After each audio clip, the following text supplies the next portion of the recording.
everyone, and welcome to the new year, the wonderful world of wine. We're your hosts, Mark and Kim, and every week we bring you trending topics in the wine world, and this week is no different. And how are you, Mark? Everything is great, Kim. Always great to talk wine with you and our listeners today. Absolutely. We're back going again. That's right. Back in the saddle. A little bit of a holiday break that we had. We are back to our regularly scheduled wine chats, which is great. It's nice, always nice to talk to you about things that are going on in the industry and things that we see just from our friends, the consumers. Yes, I agree. It's time to get back going. And today's show, Kim, we had to tell our listeners we had an episode 211 last year, some 8-9 months ago, in which we do our trends for the year. So the trends for 2022. And at the end, we kind of joked, said, geez, we should really follow up with this. So we figured that's the way we're going to start. We're going to look at what we talked about was going to trend in 2022 and see if it actually happened, Kim. Mm-hmm. So what would you like to start with that we talked about and see if we came across any of it? So one of the things that I remember we talked about was about sparkling wine being something that people were going to be consuming a little bit more, whether it's as an everyday drink or as something that you don't necessarily save the good stuff or the bubble stuff for special occasions, and that it was going to become more of a regular consumption thing. And I have seen sort of conflicting reports about this one. There have been some industry studies that said, yes, purchase of sparkling wines has gone up, but I can't say that I have really seen that in my everyday life. Yeah, I agree. And I think they were saying Cava for sparkling was going to increase in 2022, but I would have had 25 guys out of there. 25.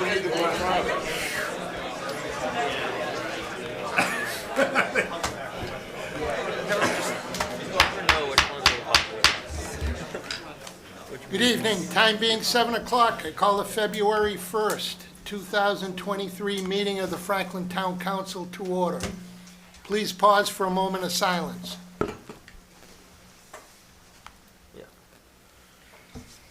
Please stand for the Pledge of Allegiance. I pledge allegiance to the flag of the United States of America and to the republic for which it stands, one nation, under God, indivisible, with liberty and justice for all.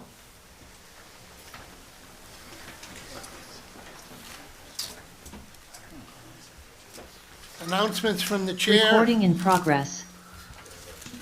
You in progress, Jamie? Partially. Okay, announcements from the chair. All citizens are now welcome to attend public board and committee meetings in person. Meetings are live streamed by Franklin TV and shown on Comcast Channel 11 and Verizon Channel 29. In an effort to maximize citizen engagement opportunities, citizens will be able to continue to participate remotely via phone, or you may click the Zoom link that is on the posted agenda and on the town's website. The phone number is 929-205-6099, and then you need to enter the meeting ID number, which is 878-3162-5355, and then you need to hit the pound sign. Once again, the meeting ID is 878-3162-5355, pound. If residents are just interested in watching, it will be also live streamed by Franklin TV. And, okay, thanks, Chris, for putting up the numbers on the screen. Okay, citizens' comments. Citizens are welcome to express their views for up to 3 minutes on a matter that is not on the agenda. The council will not engage in a dialogue or comment on a matter raised during citizens' comments. The town council will give remarks appropriate consideration and may ask the town administrator to review the matter. Is there anyone in council chambers that would like to speak on an item not on tonight's agenda? I'd have been disappointed. I know. Please come forward, name and address, please. Nancy Danello, Town Clerk. Good with the mic. There we go. Like a rock star. Steve Sherlock, technology adjustment. So just a few things, and I'm super excited about the first one.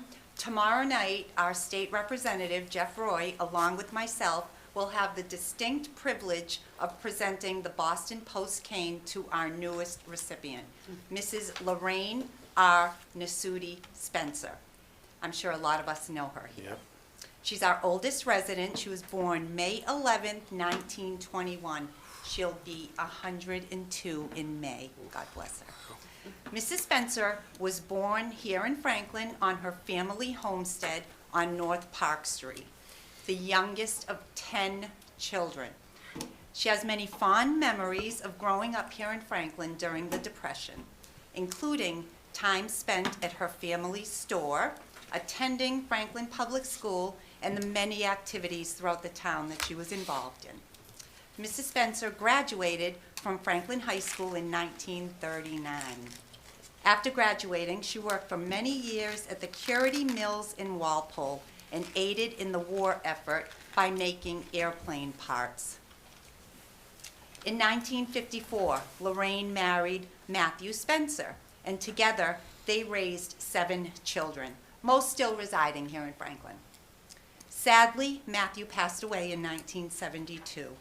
Lorraine then began working at Dean Junior College, retiring in 1986. Mrs. Spencer has 16 grandchildren, 7 great-grandchildren who continue to share her love of cooking and follow her delicious Italian recipes, though never making it quite as good as Grammy did. So, a huge congratulations to Mrs. Spencer and her family, who will also be attending tomorrow night. Second one, the annual town census. Most of you probably have received them this week in your mail, right? Yep. Okay, so it's important to please review all of the data on the census. Make sure if you have any corrections to make them directly on the census form, and then sign the census and mail it back to us as soon as possible. Remember, if a family member has moved, a registered voter has moved, and no longer lives in Franklin, crossing him off the list is not enough.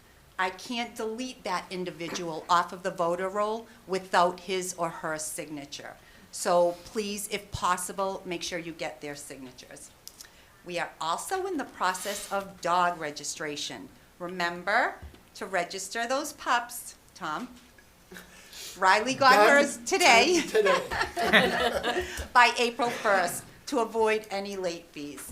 And as always, if you have any questions, please don't hesitate to call us. The number is 508-520-4900. Thank you. Thank you, Nancy. Thank you. Is there anyone else in council chambers that would like to speak on an item not on tonight's agenda? Seeing none, is there anyone out in Zoom land that would like to speak on an item not on tonight's agenda?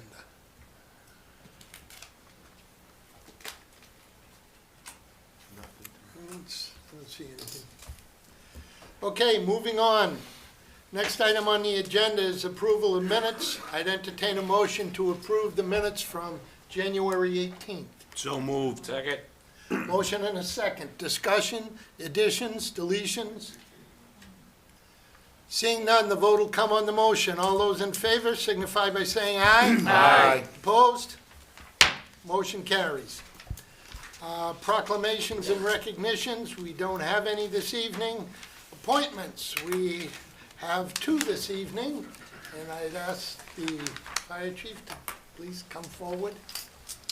Good evening, Chairman, members of the Town Council. Tonight, I have the pleasure of introducing our newest firefighter-paramedic, Kristen Kraus, and we have our new EMS Battalion Chief, William Blanchard. Step forward.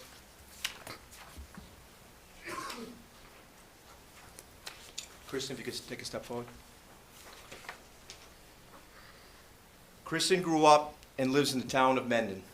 She has members of her family in the fire service, including her dad, Bill, and brother, John, who are both lieutenants with the Hopkinton Fire Department, as well as her sister-in-law, Becky, who is an Uxbridge firefighter. Additionally, her uncle is Chief Bill Miller of the Hopkinton Fire Department, who I would like to acknowledge who is with us here tonight. Kristen initially worked in daycare for approximately 8 years and went to college at Framingham State University, where she earned a bachelor's degree in psychology. Her family's dedication to the fire and medical service inspired Kristen to do more. She started on a small call department for the town of Hopedale and eventually graduated from the Mass Fire Academy Call Volunteer Academy and earned her EMT license. After working for a private ambulance in Worcester, Kristen applied to paramedic school.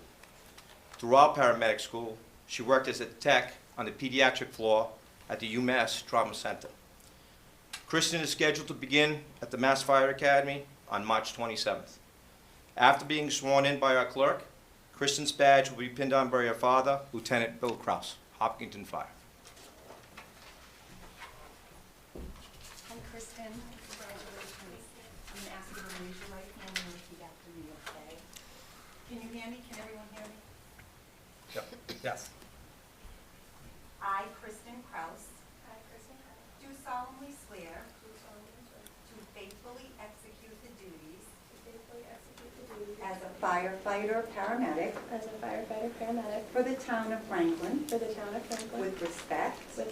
Integrity. And excellence. And to uphold the mission. Of the department. The Constitution. The statutes and regulations of the United States of America. The statutes and regulations of the United States of America. And the Commonwealth of Massachusetts. And the Commonwealth of Massachusetts. And the Charter and bylaws of the town of Franklin. And the Charter and bylaws of the town of Franklin. So help me God. So help me God. Congratulations. Thank you.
Next, we have Bill Blanchard. Bill Blanchard is being promoted tonight to the first ever EMS battalion chief for the history of the Franklin Fire Department. He certainly deserves this distinction with his dedicated work ethic each and every day. Bill is a lifelong Franklin resident, where he lives with his wife of 18 years, Carol. Together, they have a daughter, Jacqueline, who is 17, and a son, Jake, who is 15. Bill has a bachelor's degree in aviation science with a concentration in management from Bridgewater State University. Bill worked in the financial services industry for 13 years before earning his paramedic certificate in 2012. That same year, Bill joined the Attleboro Fire Department, starting his career in the fire services as a firefighter paramedic. In 2013, Bill was able to transfer to his hometown and join the Franklin Fire Department. Bill has participated on a public education initiative, working with the Franklin school children and Franklin seniors population. Bill has served as the treasurer of the Franklin Firefighters Association Local 2637 for the past 7 years. Bill is trained as a basic designated infection control officer for the department. He is also credentialed as a fire prevention officer level 1, fire officer level 2, fire instructor 1, and incident safety officer through the Massachusetts Department of Fire Services, where he continues to attend classes. After being sworn in by our clerk, Chief Blanchard's badge will be pinned on by his wife, Carol.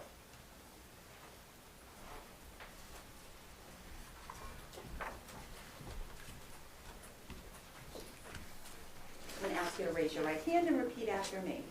I, William Blanchard, I, William Blanchard, do solemnly swear do solemnly swear to faithfully execute the duties to faithfully execute the duties as an EMS battalion chief as an EMS battalion chief for the town of Franklin, for the town of Franklin, with respect, with respect, integrity, integrity, and excellence, and excellence, and to uphold the mission of the department, and to uphold the mission of the department, the Constitution, the Constitution, the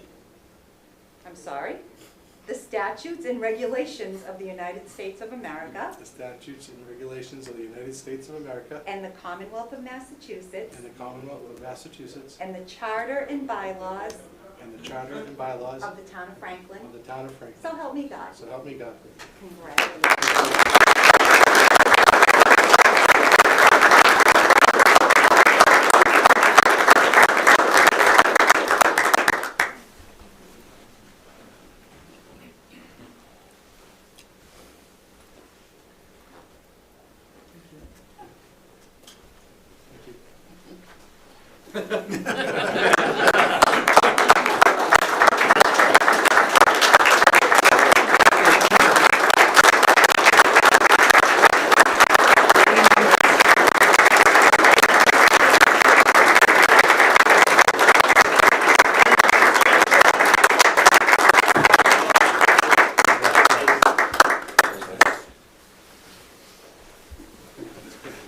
We'll take a short 2-minute intermission here.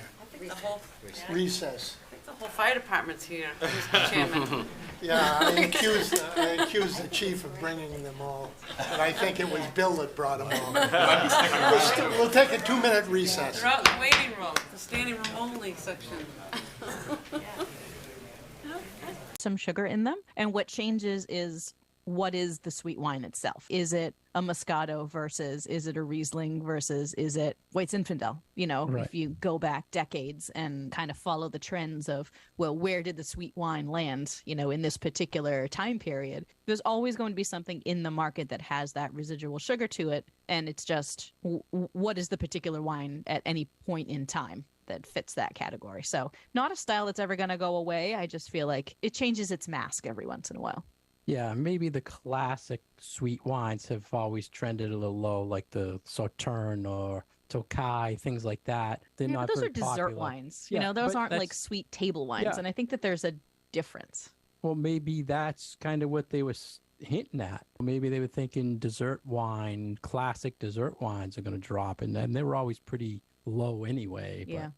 So next, the 2022 prediction they said would be healthy low-cal wines will trend up last year, and I'd have to agree they have increased. Yeah. We've definitely seen this in the market. But the amount of them out there has also increased. So I think it kind of goes together. People are seeing them more, especially January. You sell more of them. There's more no alcohol wines. I think I see more no alcohol wines selling than low alcohol wines.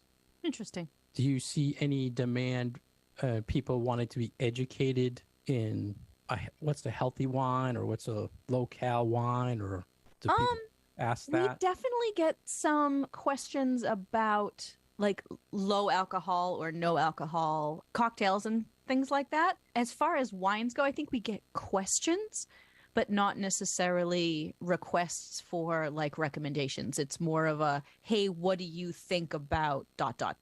and not like, I'm going to give up my, regular glass of Chianti because I'm looking for something that's lower in alcohol and better for me. I think when we see students come in asking the questions that they're asking, they're not going to be giving up their regular wine anytime soon. It's more curiosity about, hey, what is this thing that I see in the market? Right. And it does seem to be like the marketing and advertising for these types of products are seemingly everywhere, Right. And so I just tell people, like, it's going to depend on how it's made. Is some of the alcohol taken out? Are they using less ripe grapes so that they can get lower levels of alcohol because there's less sugar in there to begin with, all of those kinds of things. So I would say less demand from a wine education standpoint, but I definitely can see how it's been something that you, from a retail perspective, have been seeing a lot of. It was definitely one in 2022 that increased market space and I think drew a little bit of interest, which carries over into the first part of the next year. So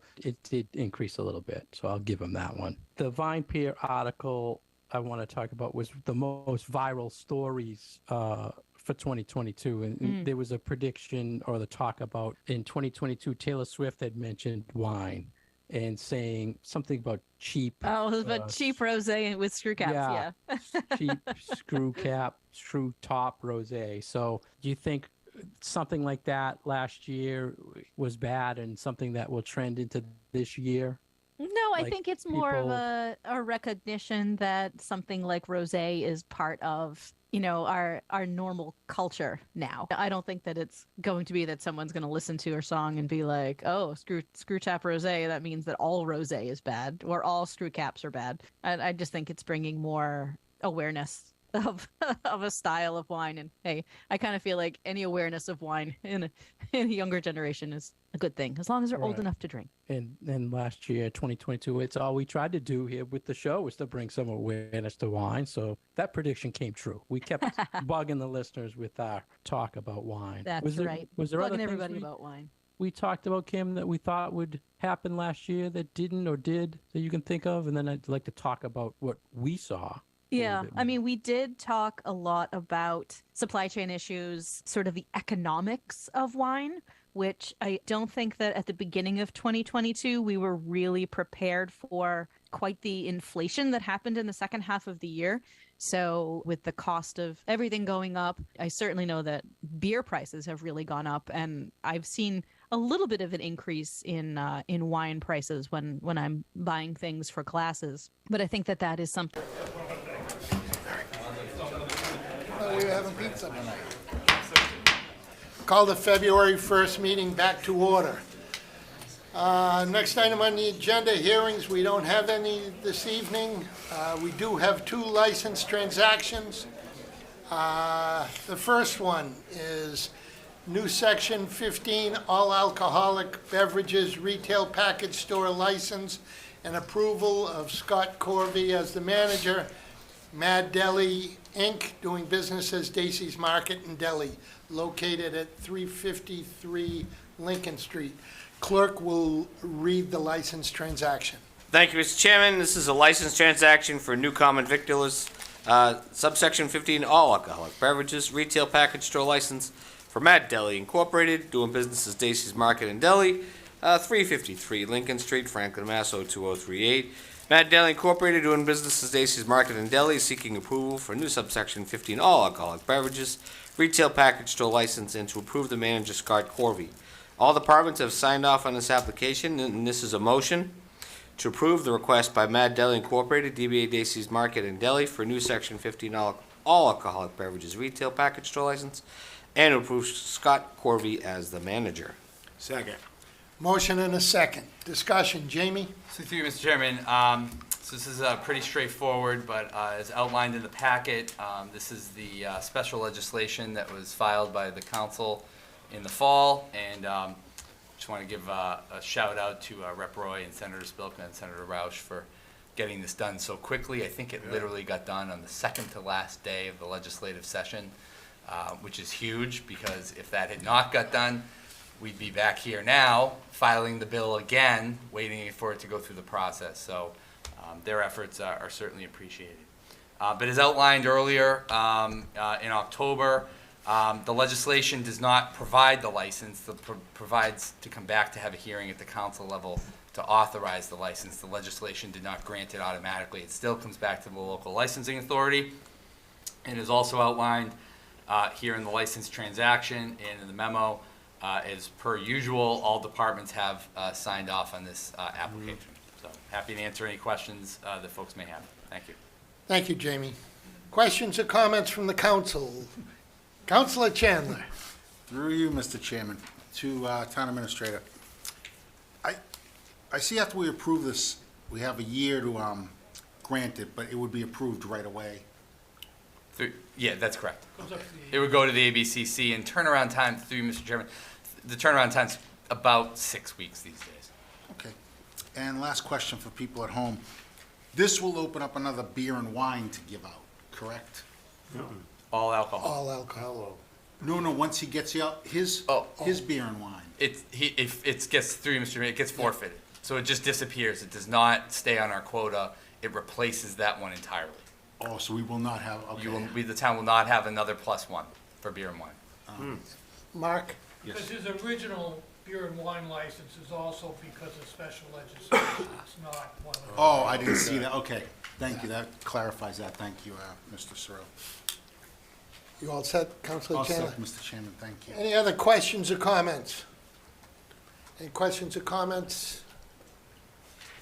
Oh, I'm sorry, Kobe. Councilor Frangillo. Yeah, thank you. How often do these come up around the state, sort of extending the cap on package stores? Through you, Mr. Chairman, I have to imagine if you look at the House docket on a daily basis up in the legislature, these are on there, I think, all the time. And just for the public's edification, every 10-year census, a lot of state formulas and other things are redrawn, and there is what's called a quota of all alcohol and package store licenses, beer and wine of each category, that each town can have. Some elected officials, some 40 years ago in the town of Franklin, when the state had a one-time sign-up to have no quota, not on package stores, but on restaurant licenses, some officials for the town of Franklin voted to have no quota for restaurant licenses. So essentially, that is a huge competitive advantage for the town of Franklin. That is not the same for package store licenses. We are only one of a couple dozen communities in the whole state who have no quota on restaurant licenses. So what you'll see up in the legislature, to your question of, do these happen often? Oftentimes, most of the time, most of the home rules revolve around economic development of a planned mall or something like that, and a restaurant needs that license. And so that's more common, I think, up there. But Franklin doesn't see that ever because we have no quota. Attorney Sorrell? And just to complete the package, when you get these type of licenses, they're generally personal to the applicant. At best, they can transfer them to somebody at that particular location if they sell the business, but they don't float, they don't come back to the town if they're no longer being used by whoever it was issued to. Thank you, Attorney Sorrell. Councilor Frangillo, all set? Thank you. Are you done? Councilor Hamblin? Thank you, Mr. Chairman. Through the chair, I think probably, I just wanted to make one comment that in the Municipal Massachusetts Association annual meeting, one of the priorities in the legislative package includes municipal control over the number of liquor licenses, so that we wouldn't have to go back to the State House and ask to have for a home rule petition. So that's one of the things that hopefully will probably get changed this year, but who really knows? We can't put any money down. We can't bet, Brian. I don't know, you can bet if you wanted to.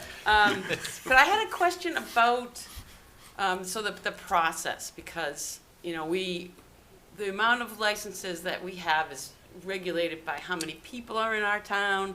The last census, our population decreased.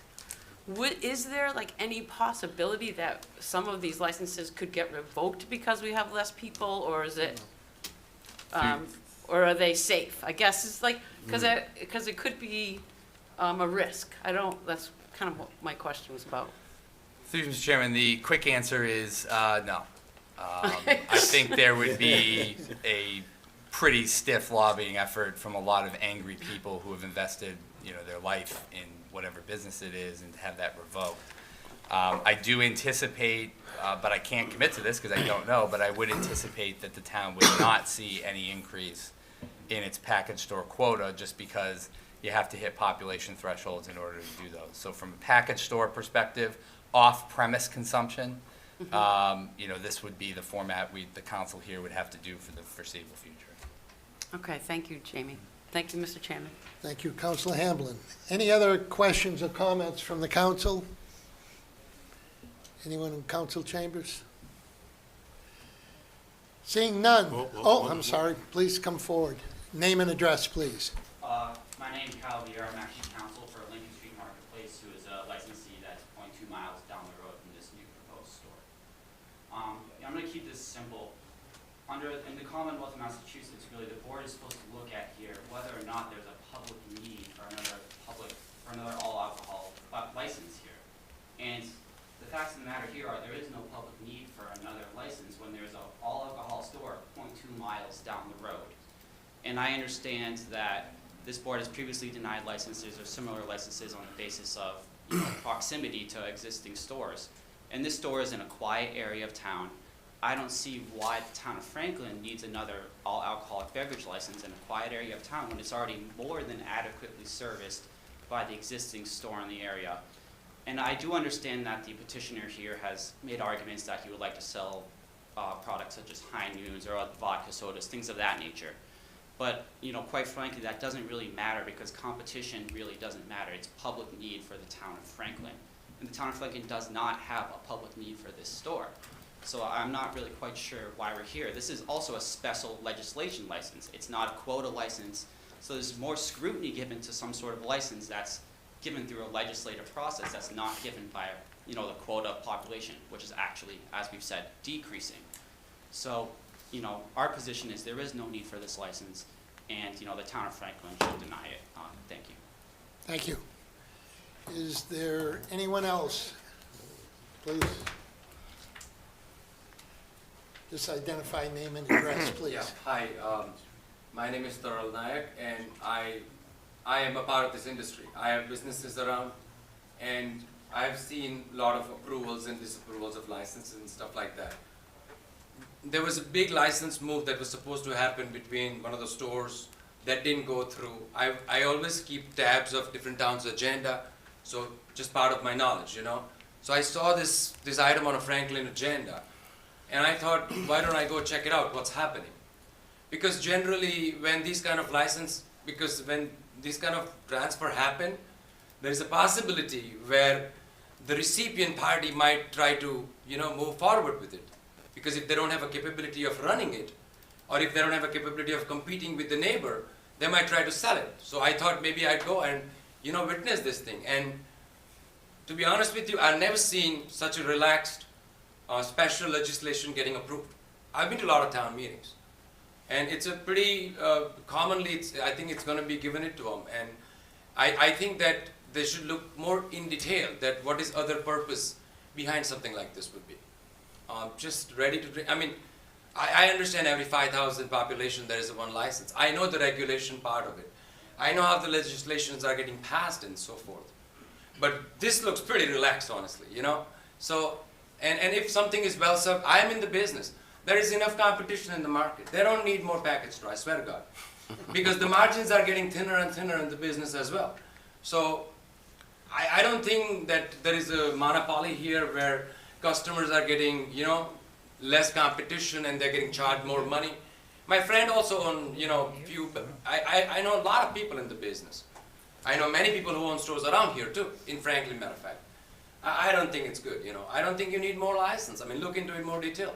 Maybe ask a few neighbors. Are they well served? Are they getting ripped off? Maybe a neighbor don't want fireball nips thrown into his neighborhood, I don't know. Check it out, but that's my view on it. I don't think you guys should approve this thing. It's not good. Thank you. Thank you. Is there anyone else?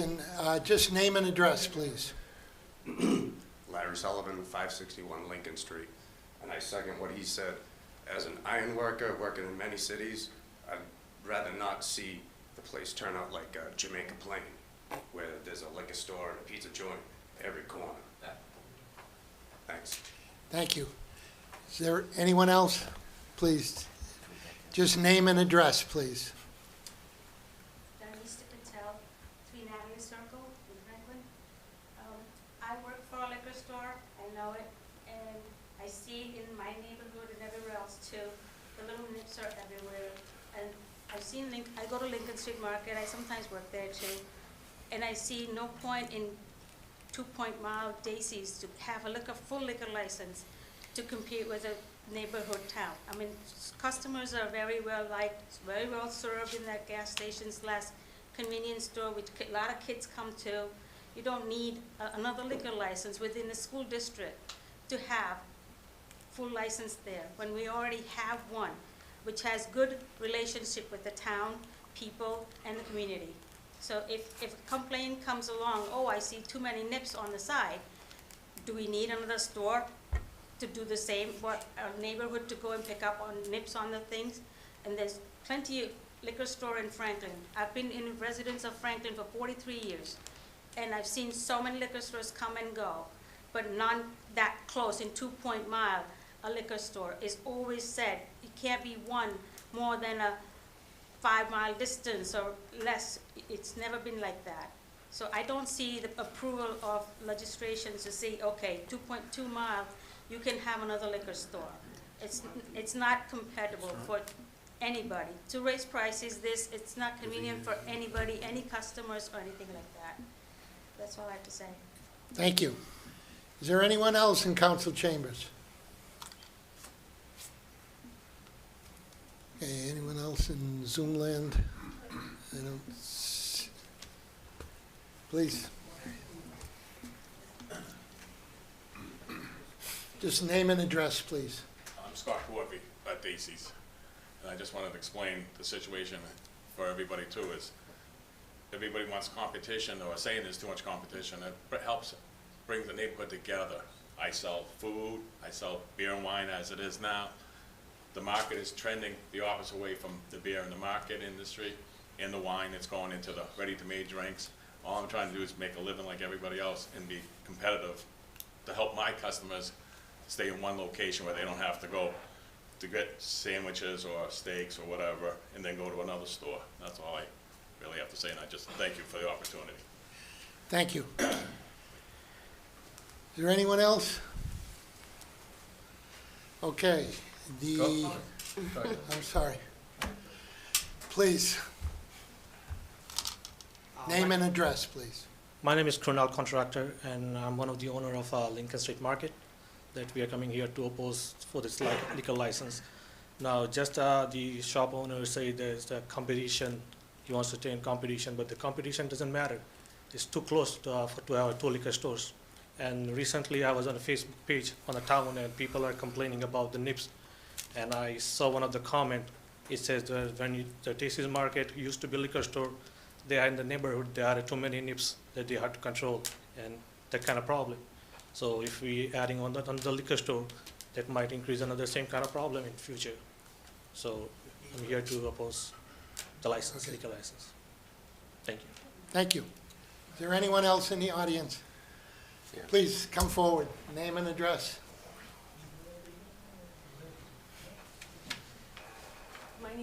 My name is Amy Brescia. I'm a resident of Franklin. I work for Martinetti Company. It's a liquor wholesaler. All I have to say is you can't control trash. You can't control nips. Where they're located at 345 Lincoln Street, they're closer to the schools than Daisy's Market is. So, I mean, we can't really control. They're talking about kids. Kids aren't showing up there buying alcohol. But again, we can't control liquor and we can't control trash anywhere you purchase alcohol.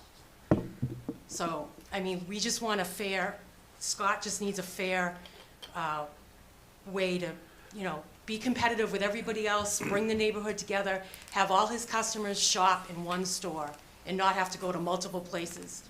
That's all he's asking for. Thank you. Thank you.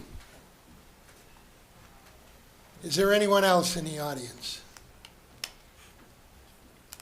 Okay, seeing none, the vote will come on the motion to... Declare the public hearing closed.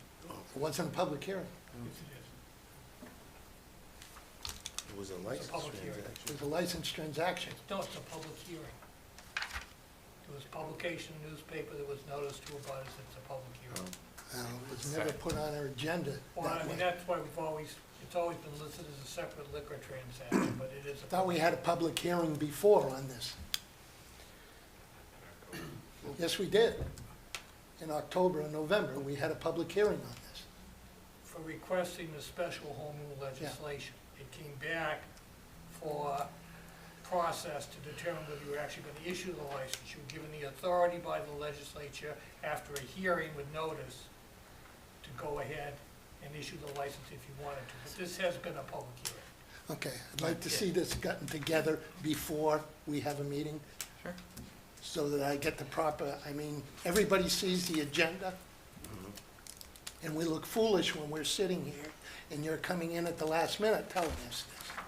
So in the future, please, I'd like to see our attorney as well as our town administrator review the agendas and make sure they're correct before they go up.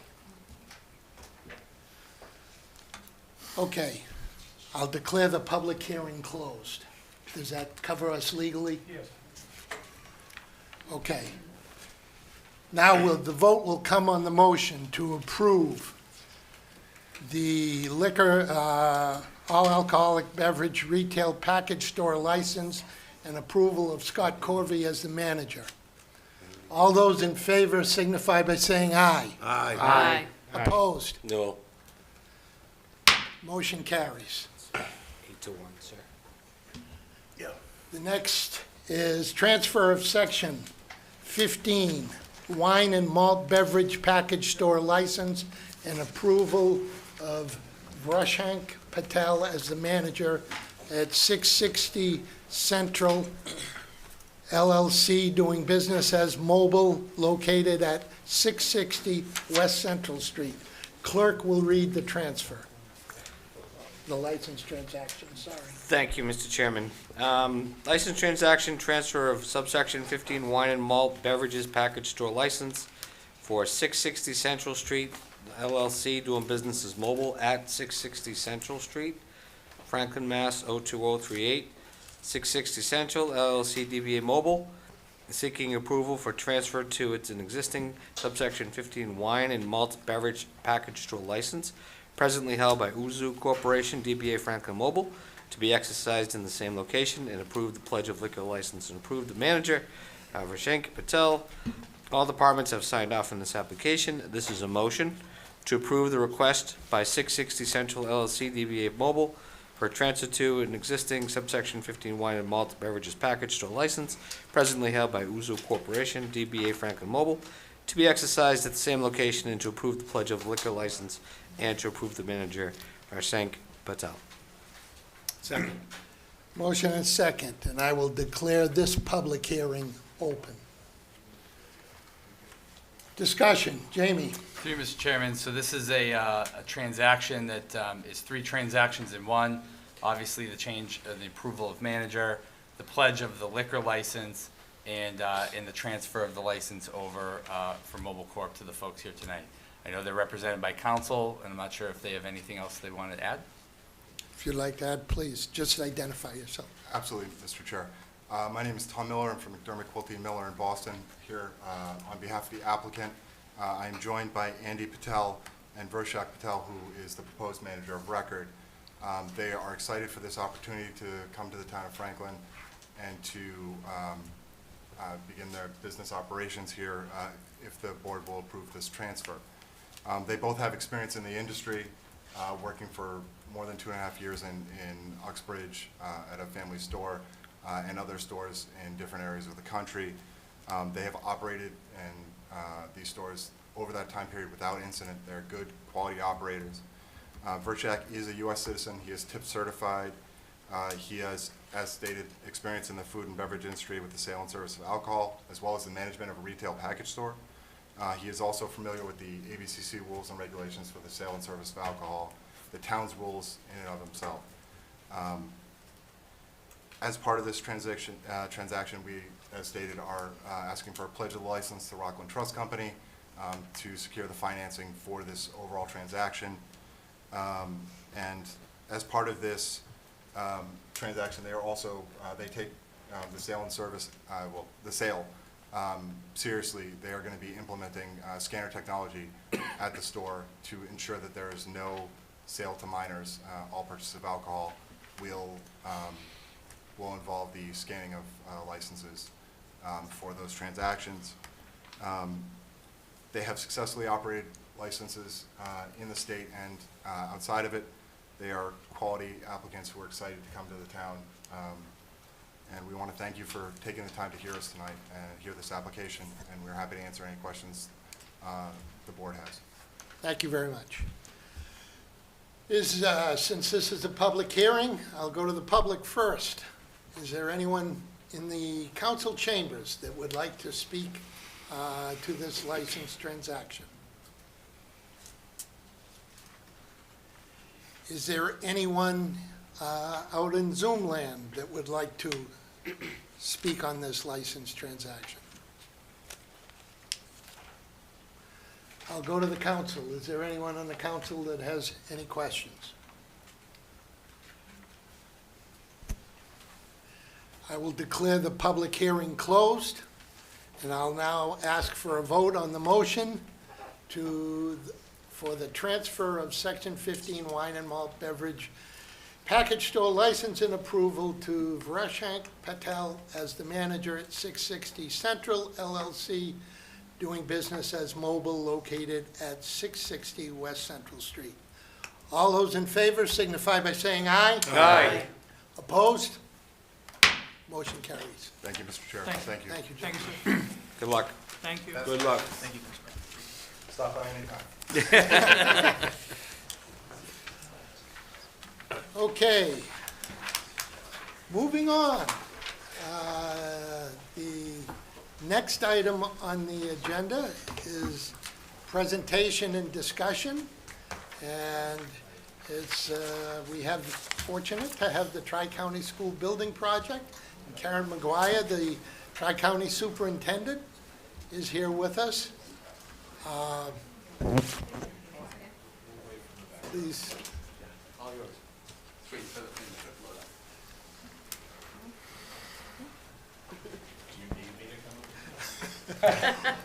Welcome, Karen. Jamie, did you have anything you wanted to add before Karen started? Yeah, really quickly. So just for the folks watching at home, before we jump right into the presentation, as many in the community may be aware, the Tri-County Regional School has been looking at a school building project for many, many, many, many, many years.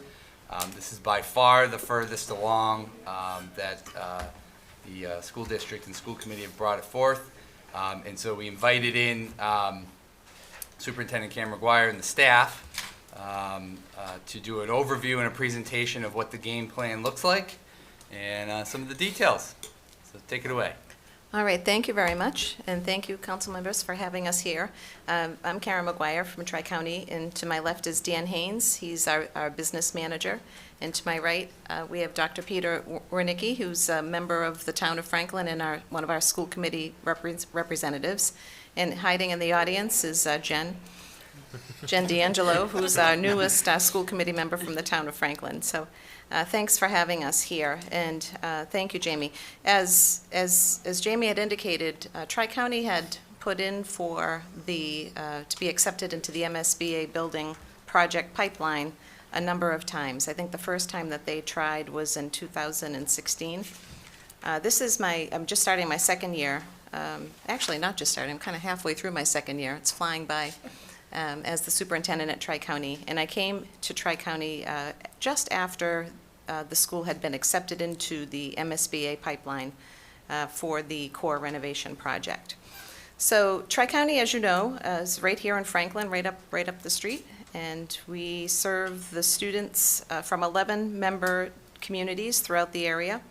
We're a school of about 1,000 kids, high school, 9 through 12, vocational high school, and we've been there since. Started to be built in 1974 or so, opened in 1977, and have served the students of the area ever since then.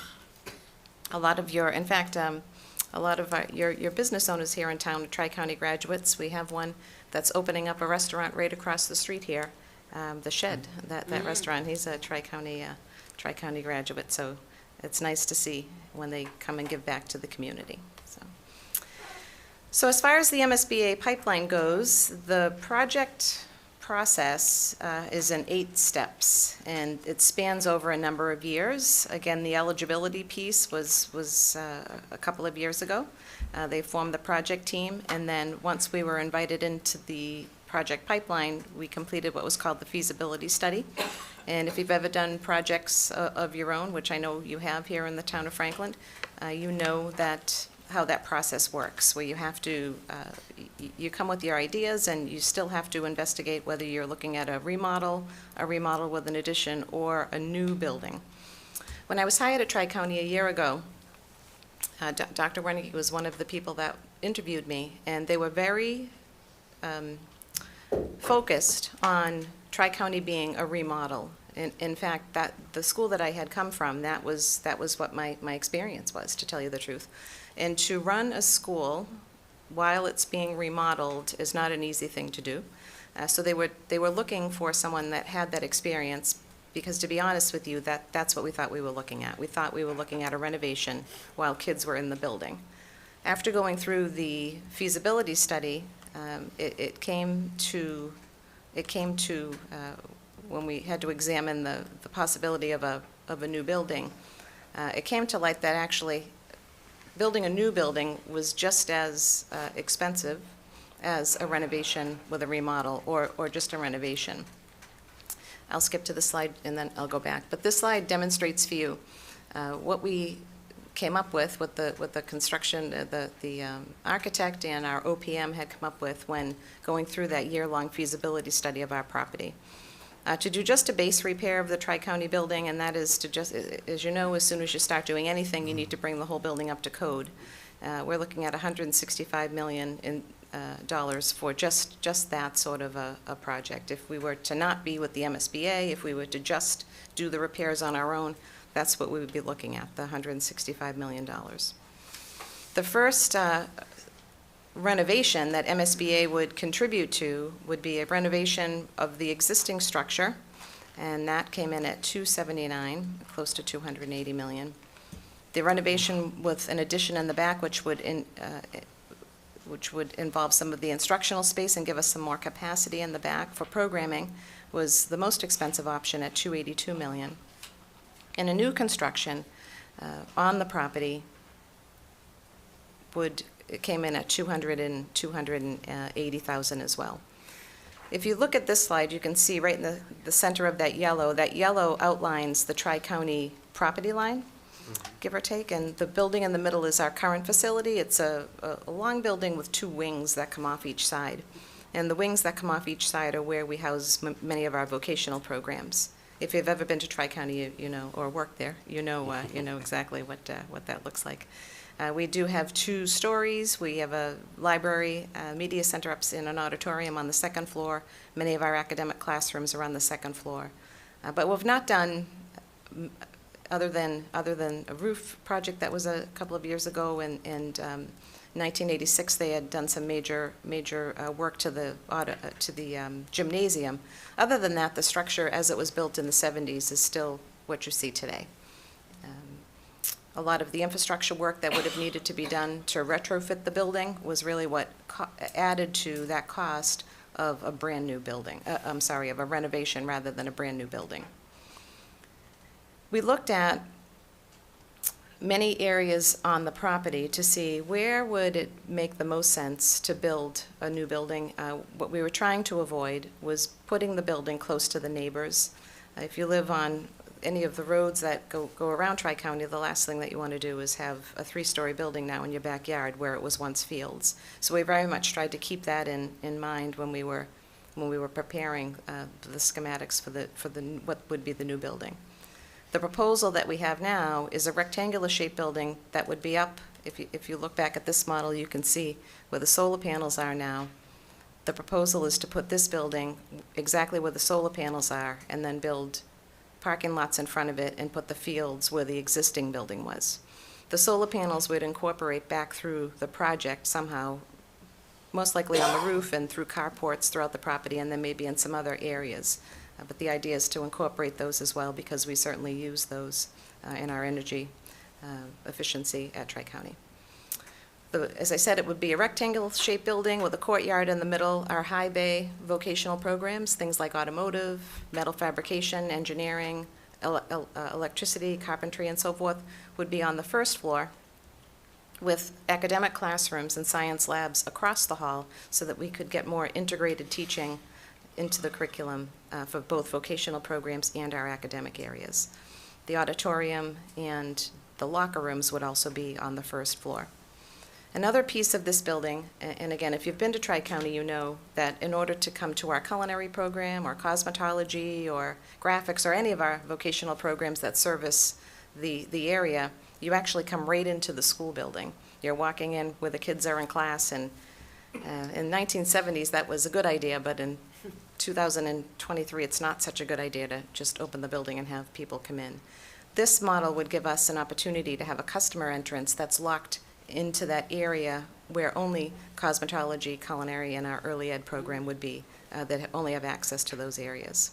And then a main entrance for the students to enter and teachers to enter the building. The second floor would be the lower bay vocational programs that we call them. Those would be the programs that don't necessarily need to have trucks pull into them. Graphic communications, health careers, medical, dental, and legal protective, those kinds of programs. But again, with the same concept of having the classrooms across the hall so that they could do integrated lessons between academic and vocational programs. The gym would actually be on the second floor, and then the library learning commons would be on the second floor above the offices as well.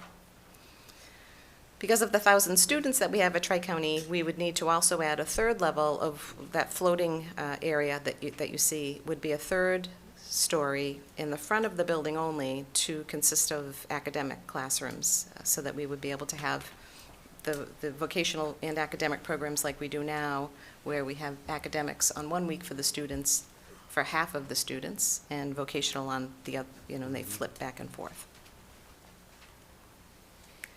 So Dan's going to go over some of the important dates for you. One of them that I do want to point out is that, although it's not here on the slide, we are having an information session for all of our current parents and incoming parents on March 15th.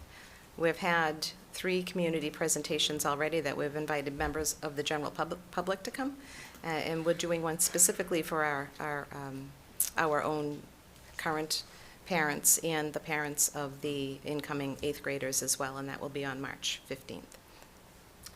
Members of the council, pleasure to be here for you tonight. So we have some important dates. We'll have our next community presentation, that'll be number 4, in the May or June timeline. This is closer to the end of schematic design, and we're just in the beginning of that process. We'll have our second town clerk's information breakfast. We have already had one of those. We hosted that at Tri-County to talk about the vote, the process for the vote, and I'll talk about that in a little bit. Of course, we'll continue with our joint school and school building committee meetings throughout the spring. Our preliminary schematic design report is due to the MSBA board late May, early June, for them to look it over, give their approval. That is slated for the August timeline. The August MSBA board meeting is when they would hopefully give their approval of the design. And from that point, we have 120 days to secure a vote. And let me talk a little bit about the vote. Our district agreement calls for a district ballot election for this type of vote. That's Chapter 71, Section 16N. So in that process, all the towns, the 11 member communities, vote at the same time, the same ballot question, anytime from 4 to 8 hours. It's our second meeting with the town clerks will determine how many hours that voting session will last. It's up to the town to determine how many precincts you'd like to have open. But it is simple majority vote of the members, voting members that come out of the 11 communities that would pass the project. The debt issue would be a 30-year bond. And the debt repayment is based on student enrollment October 1st in each year, which makes a lot of sense because it's the students that will be attending the school throughout the the life of the building that should, those member communities should be paying in accordance with that enrollment. The last item does not affect you. There's an assumed 5 pupil minimum for capital debt assessment in our agreement. That does apply to one of our communities, but obviously not to Franklin.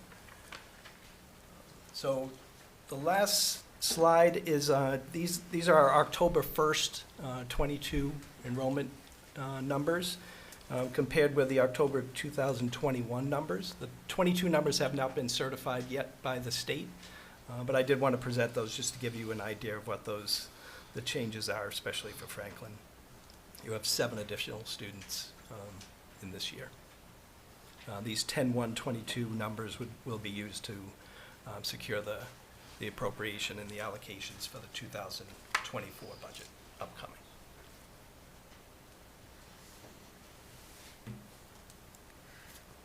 All right, so I just want to go back to this slide. All right, so this is the timeline slide for,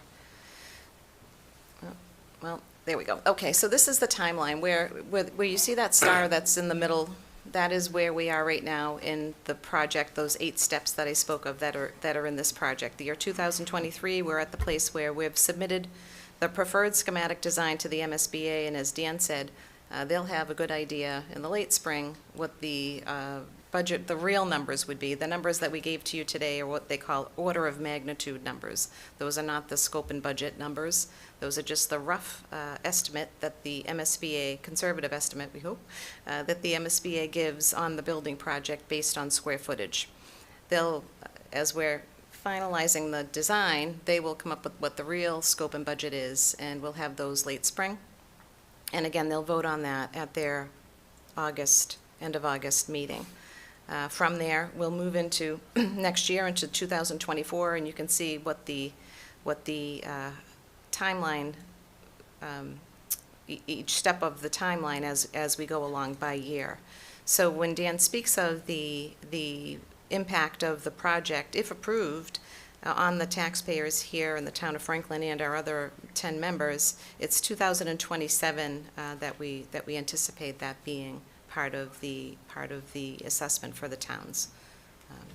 So we just wanted to come out a little, while we're moving along with the project, to let you know where we are, and not wait until the end and say, here, by the way. Thank you. See that school? Yeah. So, yeah, because we understand it's a big proposition, and, honestly, these schools were built on a land grant 50 years ago. It wasn't the towns that subsidized them, it was the state and federal government, so.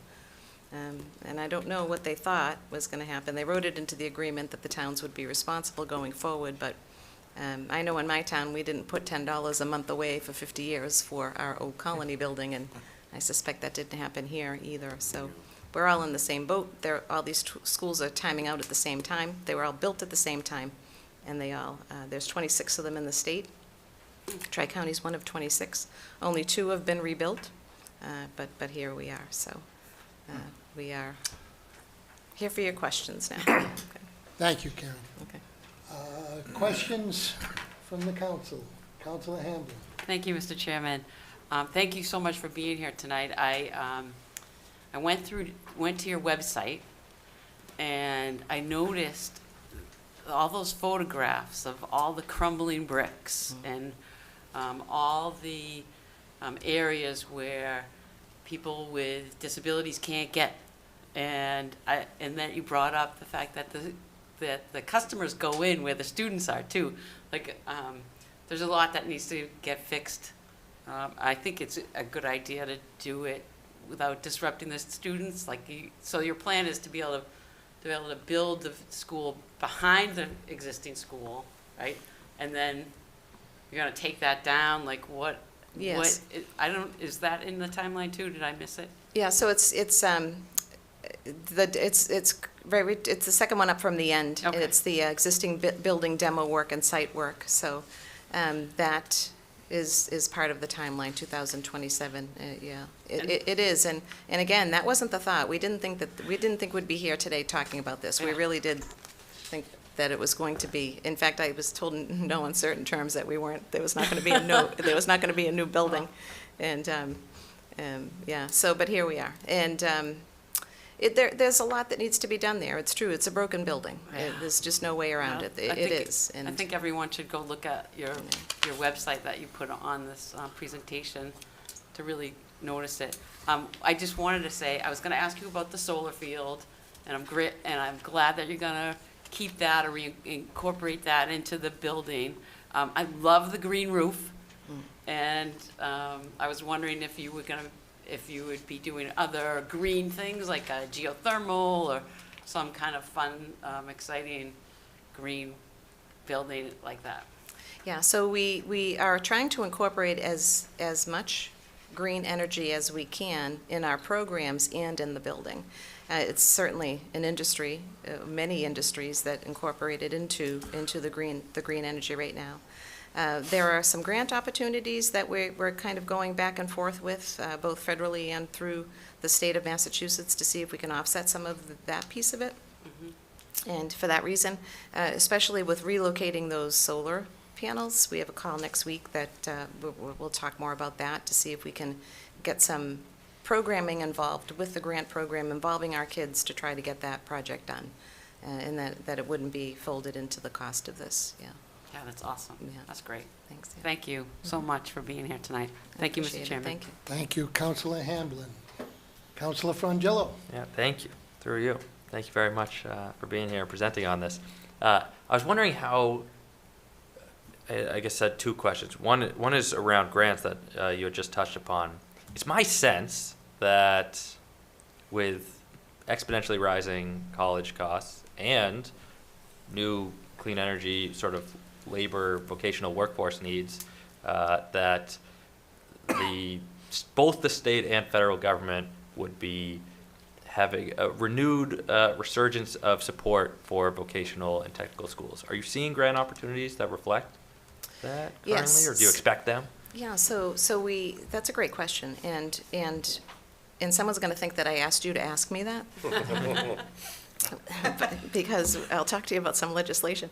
But we have seen that. In fact, with Governor Baker, over the 8 years, we saw an increase in what were called capital skills grants, which were aimed right towards vocational school access and equipment.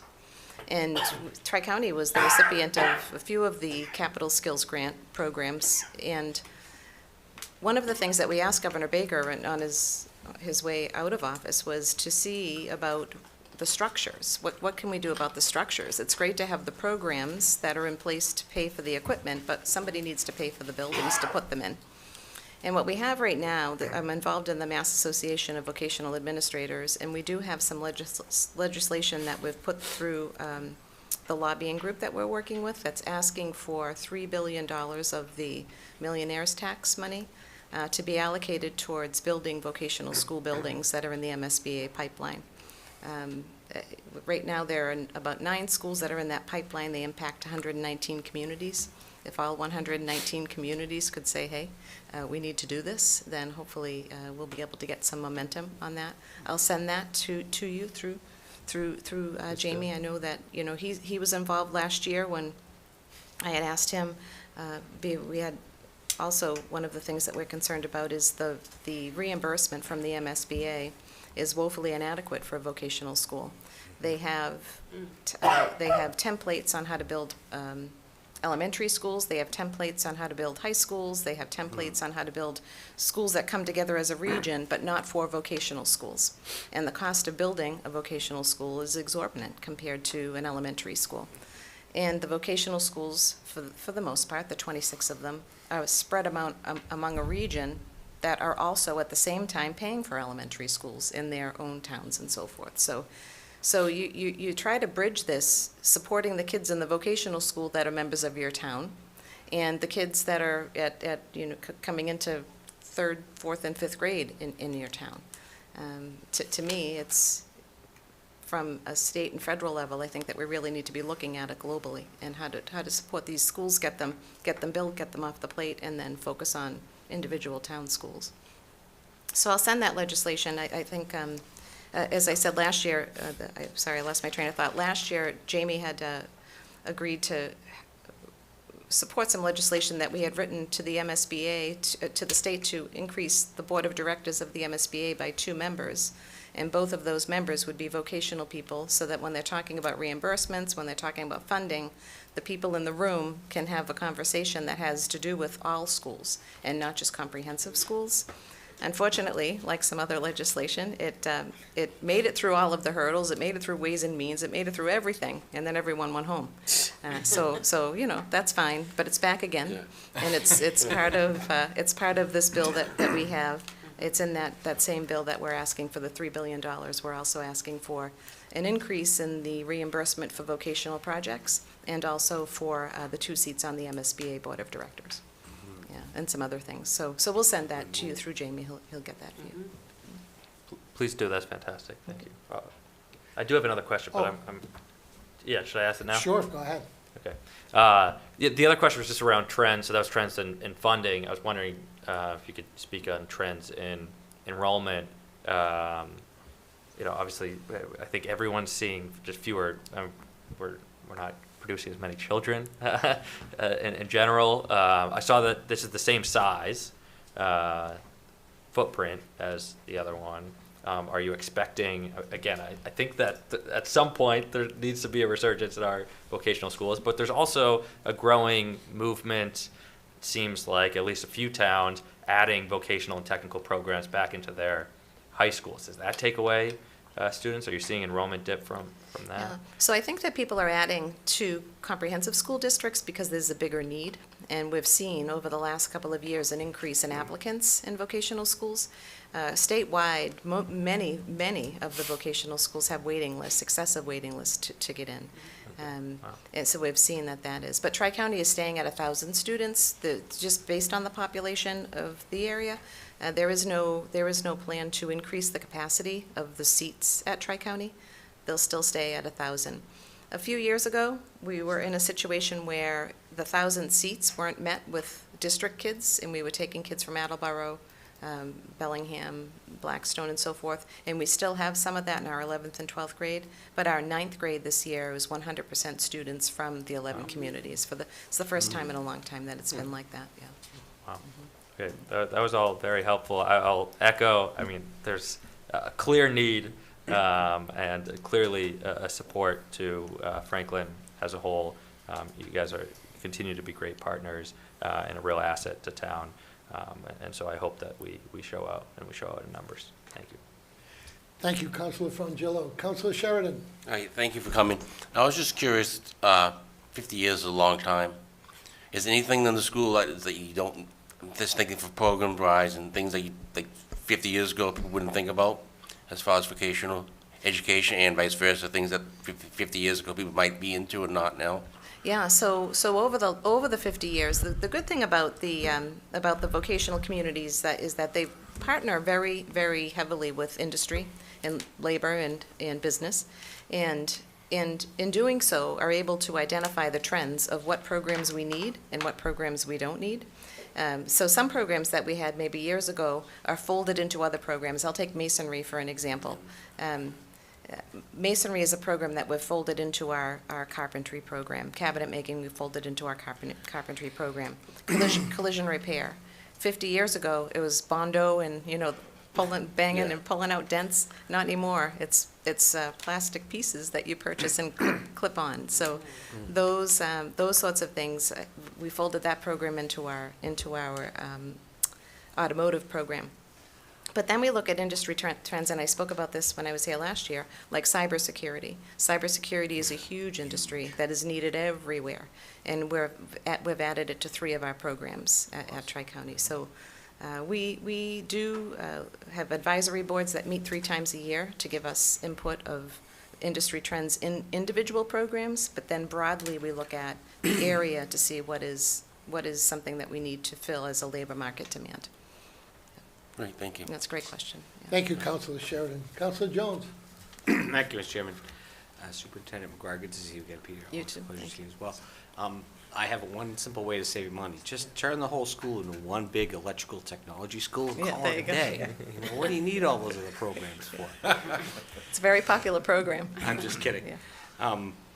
All joking aside, though, the one thing that, as myself, as an electrical instructor and someone who's worked at the school and understands that particular school pretty well, I do understand that the school, even though for a normal layperson to walk to the building, may almost assume that the building's in great shape. You know, I do give them credit for whoever built the building back in '77 and opened up the building, for having thought of ramps, for having thought of large hallways, for having thought of very large classrooms and very large shop spaces. But that is simply just paint on a pig, and I do understand that your basic infrastructure, the bones of the building, the underground, the pipe work, and everything, just in general, is beyond the point of cost, and it's just most logical for you to build a new building. I like the new layout. I think that's a great option to move forward with the type of layout that you were showing, the clustered idea. But I think one of the things that baffles me that I still haven't figured out yet is with all of the sending communities, Franklin being one of the second largest contributor, how does someone like Sherborne feel with one contributing student to the school when they get approached from the school requesting fundings to build a new school? Have you spoken with the other communities? What's the general feel, pretty much? We've spoken individually with all of the town administrators from the 11 communities, and then we've made many of these presentations to the communities, including Sherborne. And in Sherborne, the same thing with Medfield, their enrollment kind of goes on this ebb and flow. So this year's applicant pool, we've seen an increase in students coming in from both of those communities. So we hope that continues. And we certainly think that with a better recruitment effort in those two towns in particular, a lot of Tri-County kids come to Tri-County because their parents came to Tri-County, or their uncles came to Tri-County, or their cousins, or their brothers, or their sisters. So when you have that route, in fact, we have a situation with Attleboro where students from Attleboro came to Tri-County for a long while. But now Attleboro has 17 programs of their own, but still they're applying to come to Tri-County because their parents came, and we can't take them. The law doesn't allow us to take them. They need to go to Attleboro. And people will try to go to the state and appeal that, but it still is what it is. But when you don't have that base in towns like Medfield or Sherborne, it's more difficult to get the students. But we are seeing an upward trend this year in those, and the 8th grade coming into 9th grade we see. So we'd have to market them, I think, a little bit more. So of the 11 sending communities, do you need a majority vote from all the 11 communities, or is it all 11 you have to get? Yeah, so if you picture all 11 together as one big town, Yeah. it's like that. So they're all together in one pool, and for however many voters in that pool come out, it's the 50% plus one of that whole group together. It's not Sherborne, it's not, could vote no. it doesn't matter. Yeah, it's all, you could have nobody come out in a town, and it's still, picture it as all of those 11 towns together as just one town called Tri-County. Right. First of all, I just want to say I'm 100% in support of the vocational programs. Always have been, always will be. On average, we've got 10,000 electricians retiring every single year. We've only got 7,000 filling our shoes. That's a 30% deficit on an annual basis, where the technology and the world that we're living in is advancing so much towards the need for skilled labor. Everything from the carpenters to the plumbers to the electricians to the engineers to the cybersecurity people to secure these things, that there should be a tremendous emphasis put towards this type of education. So much so that the communities understand that this isn't just something we want, this is something we truly need in order to meet the future's needs. This is a tremendous need. The one thing that is difficult to swallow, and I think everyone can pretty much agree with me on this one, of course, being a construction worker, $290 million is an exuberant expense, and it's difficult to see that. I understand it because I've seen many of the newer buildings that are trying to be built across the city that are being held up simply because of cost, simply because of materials, simply because of trying to get these materials. And I can't imagine that that's going to change much in the next few years or so. How do you plan on, I guess, factoring that in?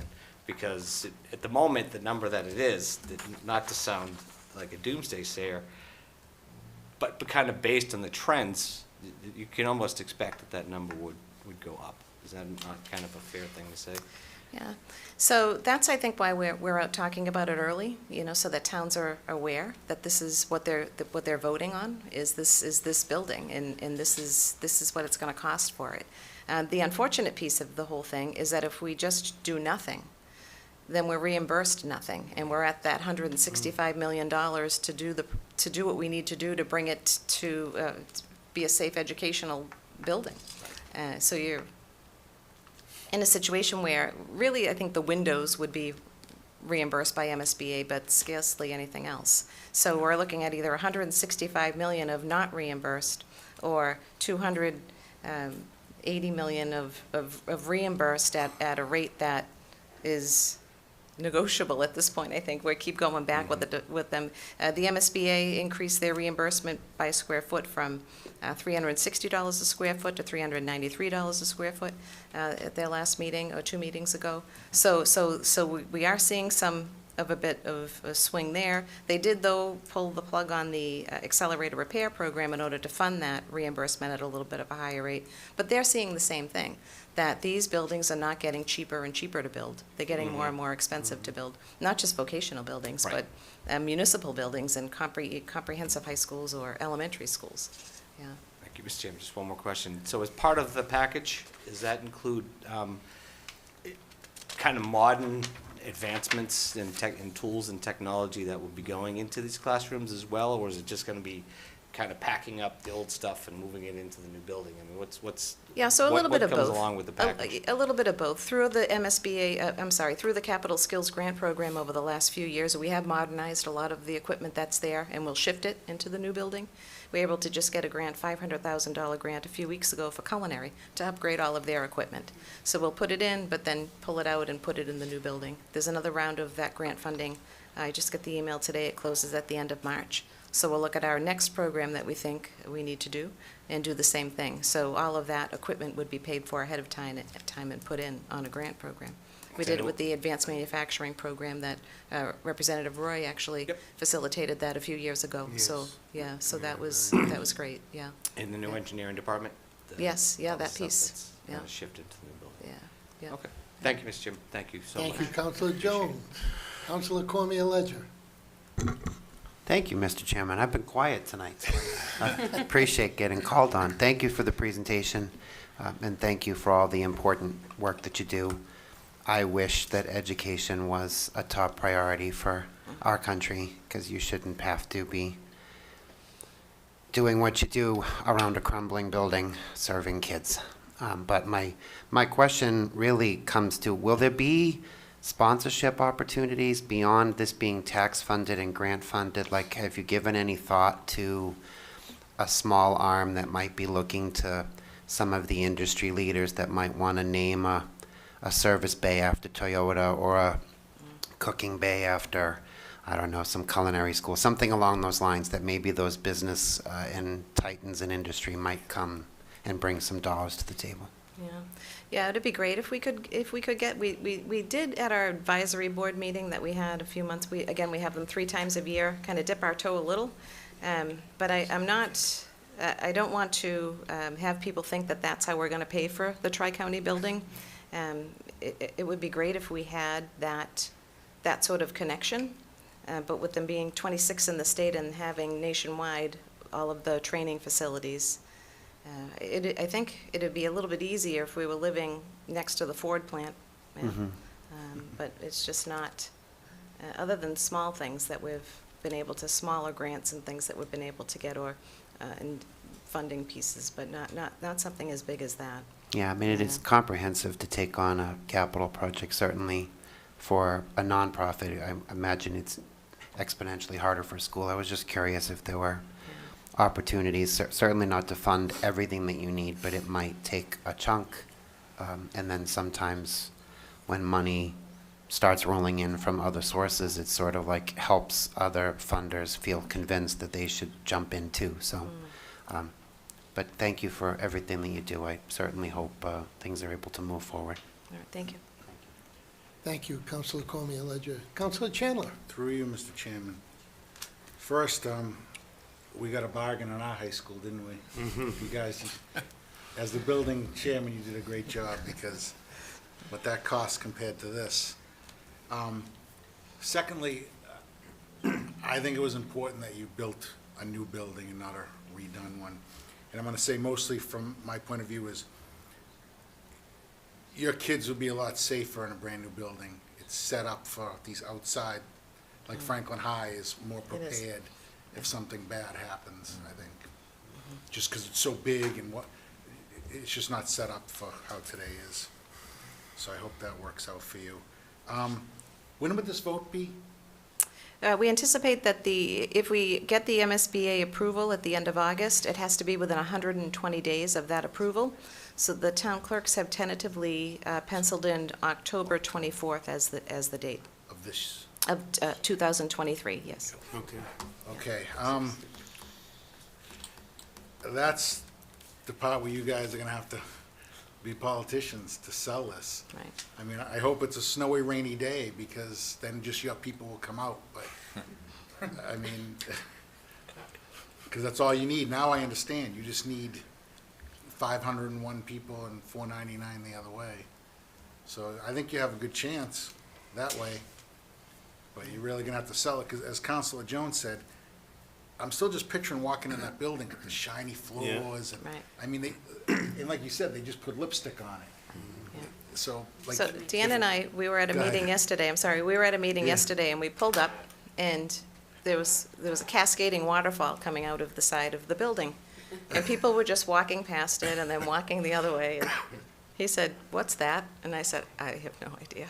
So we had to call.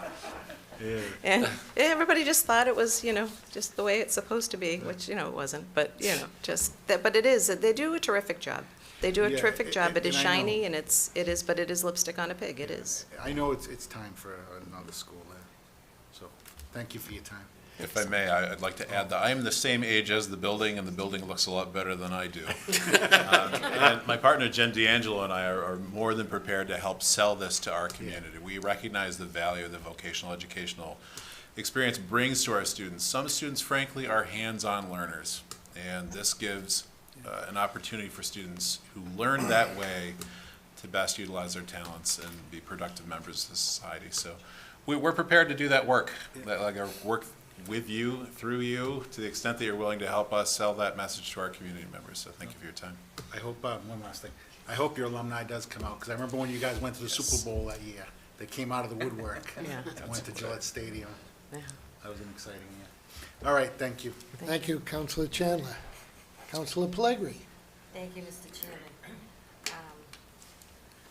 I have many questions, but they're all not set yet, because I didn't expect it to be as involved as this was tonight. I'm surprised to always hear a new school. I'm old school. And as we just said, that school has always been used as an example. I mean, I've been in it many a time, and you say the floors and the walls and it's all immaculate. And in fact, we've used it again as an example for our schools, to say, take a look at the way that it's taken care of at the Tri-County. I don't know if I love the idea of the school coming down and renovations being done instead, and maybe in phases. I know you're saying it isn't as safe for the kids and that, but it's a lot of money that we're talking about. Then I also think of Harvard, Trinity, West Point. They have old buildings there. They're not always saying, let's do a new one, let's knock this one down and do this. Even the Boston schools.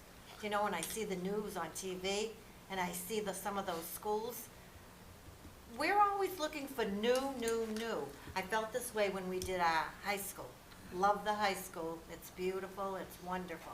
But to tear down the field house bothered me and many of the residents in town.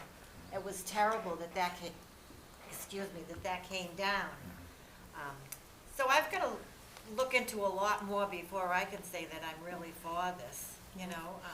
But I think you're doing a great job. Get out to the people, let them know what's happening and all, and we'll see. Yeah, we were with you, I think, when we first started looking at this. We did think it would be a rebuild, and that's all we said it would be. In fact, our teachers, we haven't even presented this to the teachers yet, that this is a new school building. But just the amount of money that it would cost to retrofit for all of the things that we need in a vocational building, it would cost more. And then you run into the overruns, and you run into change orders and all sorts of things that, you know, you're trying to put 21st century engineering into a building that was built that doesn't have the infrastructure to handle it, you know, from an electrical standpoint, from the internet standpoint. You know, it's already at a situation where it's over capacity with those things. Yeah. Have we been updating over these last 50 years, the school and different systems, electrical, plumbing, and that? Have So, we been no. doing that? So some of the things that are required by code, we were grandfathered in a lot of the things. But now, once we start doing construction, you have to bring them to code. Yeah, yeah, so that's where that starts to now go over what you would expect for a renovation, is now that you open it up, all of those things, no sprinkler systems, for instance. You know, the fire suppressant system, the town of They don't have Franklin would sprinkler never, systems? no. Really? That's how old it is, Right, that's right. it's grandfathered in, yeah. So the town of Franklin would never let us have a building now that we're course working not. in Of course construction not. without sprinkler systems, so, things like that, yeah. Oh, my God. And another question is, why the gym on the second floor? It's on the second floor on one side of the building, but where you come in on the other side, because of the slope, it would be above the locker rooms, but really on the main level, yeah. Yeah. Okay, let me just see okay, and if this didn't pass, okay, what do you have in mind that you would want to do? I'm sure you must have different things that categorized as to the most important going down of what you would do. So if it doesn't pass, we certainly need to address the electrical, the plumbing. We certainly need to address the wiring for the technology capability, the internet, the pieces, the big plumbing pipes, the driveway. There's a lot that we would need to, and that's the safety pieces first too. We would be at the $165 million. Yeah, that's over 10 years, of course, but it would, the safety pieces, we've addressed some safety. But the inside of the building, when you first walk in, would have to do away with that open concept that we have now. We have addressed some of the doors and things of, overhead things and, yeah. Thank you again for coming tonight. All right, thank you. Letting us have some background information. Thank you, Councilor Pellegrini. Councilor DeLoco. Thank you, Mr. Chairman. Obviously, you know, Councilor Pellegrini does not like change. Obviously, you can figure that out. But being a tradesman myself, I've been a mechanic my whole life. I've been a mechanic since that place was built. 3 months from now, they're putting me out to pasture because stuff is going way over my head, right? So it's good that you're gonna build a new place with all the new equipment. That is very important in trades, and as Councilor Jones and myself would know, to get a good product out, a good person out. My nephew goes there, he's a plumber, he struggled all through grammar school, all through middle school. Now he's making honors up there because he likes what he's doing. That's a huge, just because he's a plumber doesn't mean he's not a good person. No, You know, not and at all, that's- right, yeah. And that's what people think about vocational schools and trade schools. They do. I mean, I never liked Ronnie either, but, but no, I'm really happy that you're gonna do a separate school. That $165 million will turn into $265 million before you turn the corner. So I'm totally in support, as long as everything's up to grade and you're gonna make everything good, you're gonna turn out a good product, and that's what this country and this world needs. Thank you. All right, thank you. Thank you, Councilor DeLarco. I guess it's my turn. We were going to ask for a liquor license as part of the we thought that would be too much tonight. Not Yeah. unless you have a public hearing first. Do it. I'm just going to jump on my soapbox. First of all, having been involved in 2 projects, chairing the building committee for the high school and chairing the building committee for Horace Mann, which was a renovation. And to your point, the Horace Mann project, 78 change orders. The new high school, 3. There you go. Just to give you an idea along those lines. Having sat with MSBA many, many times, sitting at the table. In fact, the first time, to Councilor Pellegri's point, the first time I went in, I sat down across with him. The chairman pounded the table and said, "We don't pay for field houses or pools." That was the end of the field house. So, but a couple of things. I applaud the efforts of building a new building, because having been involved and going through the same processes that you're going through as to renovate, we should renovate. When you finally get to the numbers, it doesn't work to renovate, especially a building that's 40 years, 50 years old. And to that point, one of the things we found, which I'm sure you're finding as well, is the buildings that were built in the 70s were built for education and instruction in that time period. Big halls, those kinds of things. It's much more cluster now. And smaller halls, smaller, larger core space, but smaller hallways and more instructions. I think, has MSBA given you any idea as to the projected reimbursement number down the road? Is it 30%, 40%, 50%? Do you want to talk about Yeah, that? so- Yeah, it's, So yeah. our current reimbursement rate is 52.89. Okay. But as you are well aware of eligible costs. Exactly. So in this order of magnitude building that we are talking about, this concept building, the reimbursement is about 80 million on the 280 million. Okay. And again, that's a piece that, just like you said, no field house, right, no pool. What we hear as a vocational school is only half of the cost of your library is reimbursable because you're a vocational school and the VOTEC side doesn't need the library. So our position is, on what planet is that Yeah, real? right, That's, exactly. our VOTEC kids are in the library just as much as the English class kids. So this is our, our battle now is when after we had the meeting with them 2 weeks ago, and this is what they came up with for the tech voc, they were calling us, we requested another meeting to be able to go back through the education plan and demonstrate that we do have books in the library that have to do with plumbing and with electrical and with every other vocational program. And the same thing with the gym. The gym would only be half reimbursed because only half of it, which is also not true. So we just, it's, That doesn't make any sense. It doesn't make sense. There is a lot of negotiating with MSBA Yeah. going And through. When we went in, they tell you how many you can build the school for, They do. based upon your enrollments. They look at it over the years. They told us we could only build for 1,600 students. Well, we went in and fought. We ended up getting 1,650. We opened the doors with 1,725.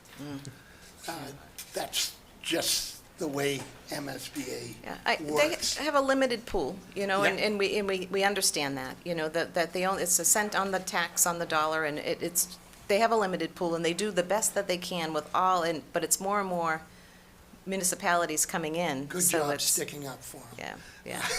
I do If they're have- watching, I don't want a problem next week. I Talk about the totally- library. I totally get it. Yeah, yeah. I'm in trouble. Yeah. My issue with MSBA, I think, as sitting here as a counselor in a community that will be asked to pass a debt exclusion,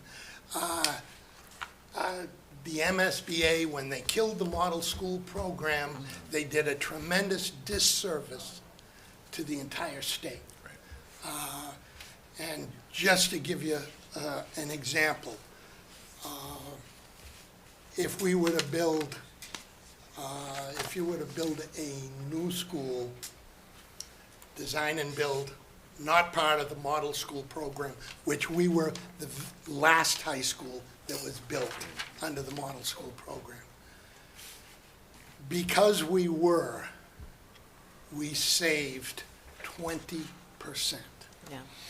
20% of $280 million is $50 million.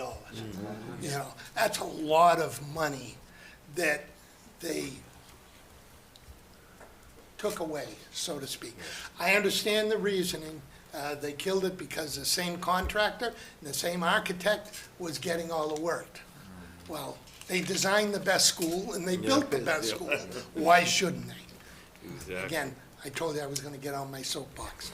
And I just think they did a tremendous disservice by stopping that model school program. As far as the green, to Councilor Frangillo, Councilor Hamblin spoke about the green. Back when we did the high school, you got extra reimbursement points for different levels of green status. Yes. And we learned memory serves me right, there was a bronze, a silver, and a gold. Yes. And it's probably still the same. We chose, when we built the high school in Franklin, we went and got silver classification, so we gained 2 percentage points, which on $100 million was $2 million. On 200, it might be $5 million. We did look at gold, but the cost didn't work. It didn't make sense to do the gold, but it did make sense to try and achieve the silver status that got us there. And I guess my last point would be, I know Jen very well. Peter, yeah. Tonight's the first night that I've met you. Having to go out and sell the high school to the community, I can tell you that it was a lot of work. It was very challenging, but I assure you, it was very rewarding. I was out 6 nights a week for 4 months. I went to neighborhoods that they had 5 people just for a cup of coffee. But that's the way you have to sell it. And I think if you do that, I think you'll be successful. I hope you're successful. Anything we can do to help. Yeah, absolutely. Let us Be know. more than happy to. And All right. Well, with once, that- thank you, I appreciate that, thank you. And we do, we all appreciate that. You know, it's hard, every 50 years, they get to come in front of town council and say, we need a new building. We're the first ones. 50 years later, it'll be someone else, I guess, I don't know. But it's, you know, it's not hard, it's not an easy thing to tell people, right, that this is what we're looking at, so. And we'll be back once we know really what we're looking at and give another update and would be certainly, great. yeah. As I said, we'll send the legislation along, that if you would be so kind to look at that and then write to have the appropriate people sponsor it, it would be very helpful, I think. Okay. So we shall see. Great. All right, thanks again. Thank you very much. Thank you for your time. Thank you.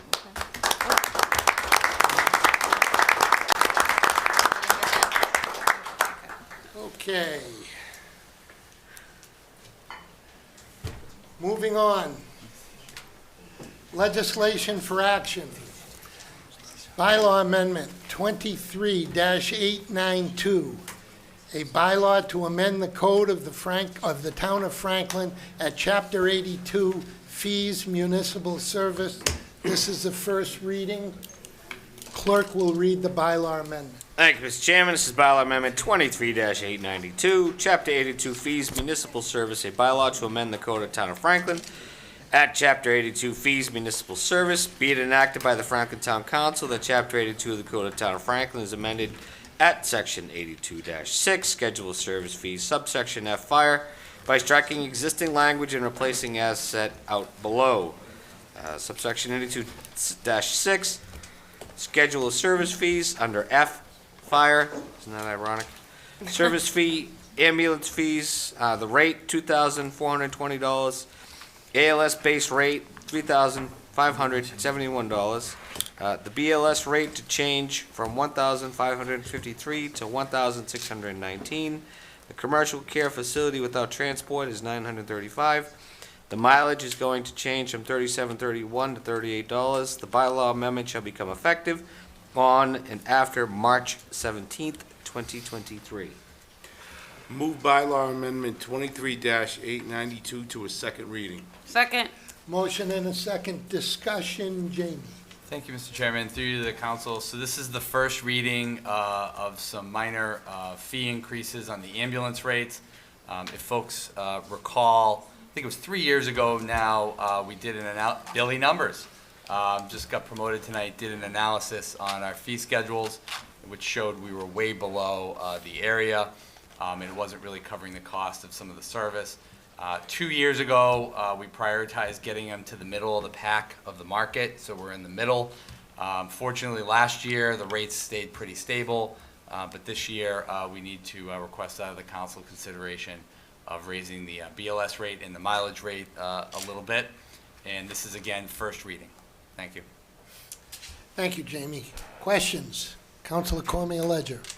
Thank you, Mr. Chairman, and this is probably a question to the town administrator, but do we, like with private insurance that we have to have, so does the town have contracts with insurance companies that state, you know, a certain reimbursement, or how does that work when we, like, I understand we're gonna vote on these increases, but if the insurance companies say, yeah, we're not gonna pay that anyway, so is it kind of this more for people that have to pay privately, or how does that work?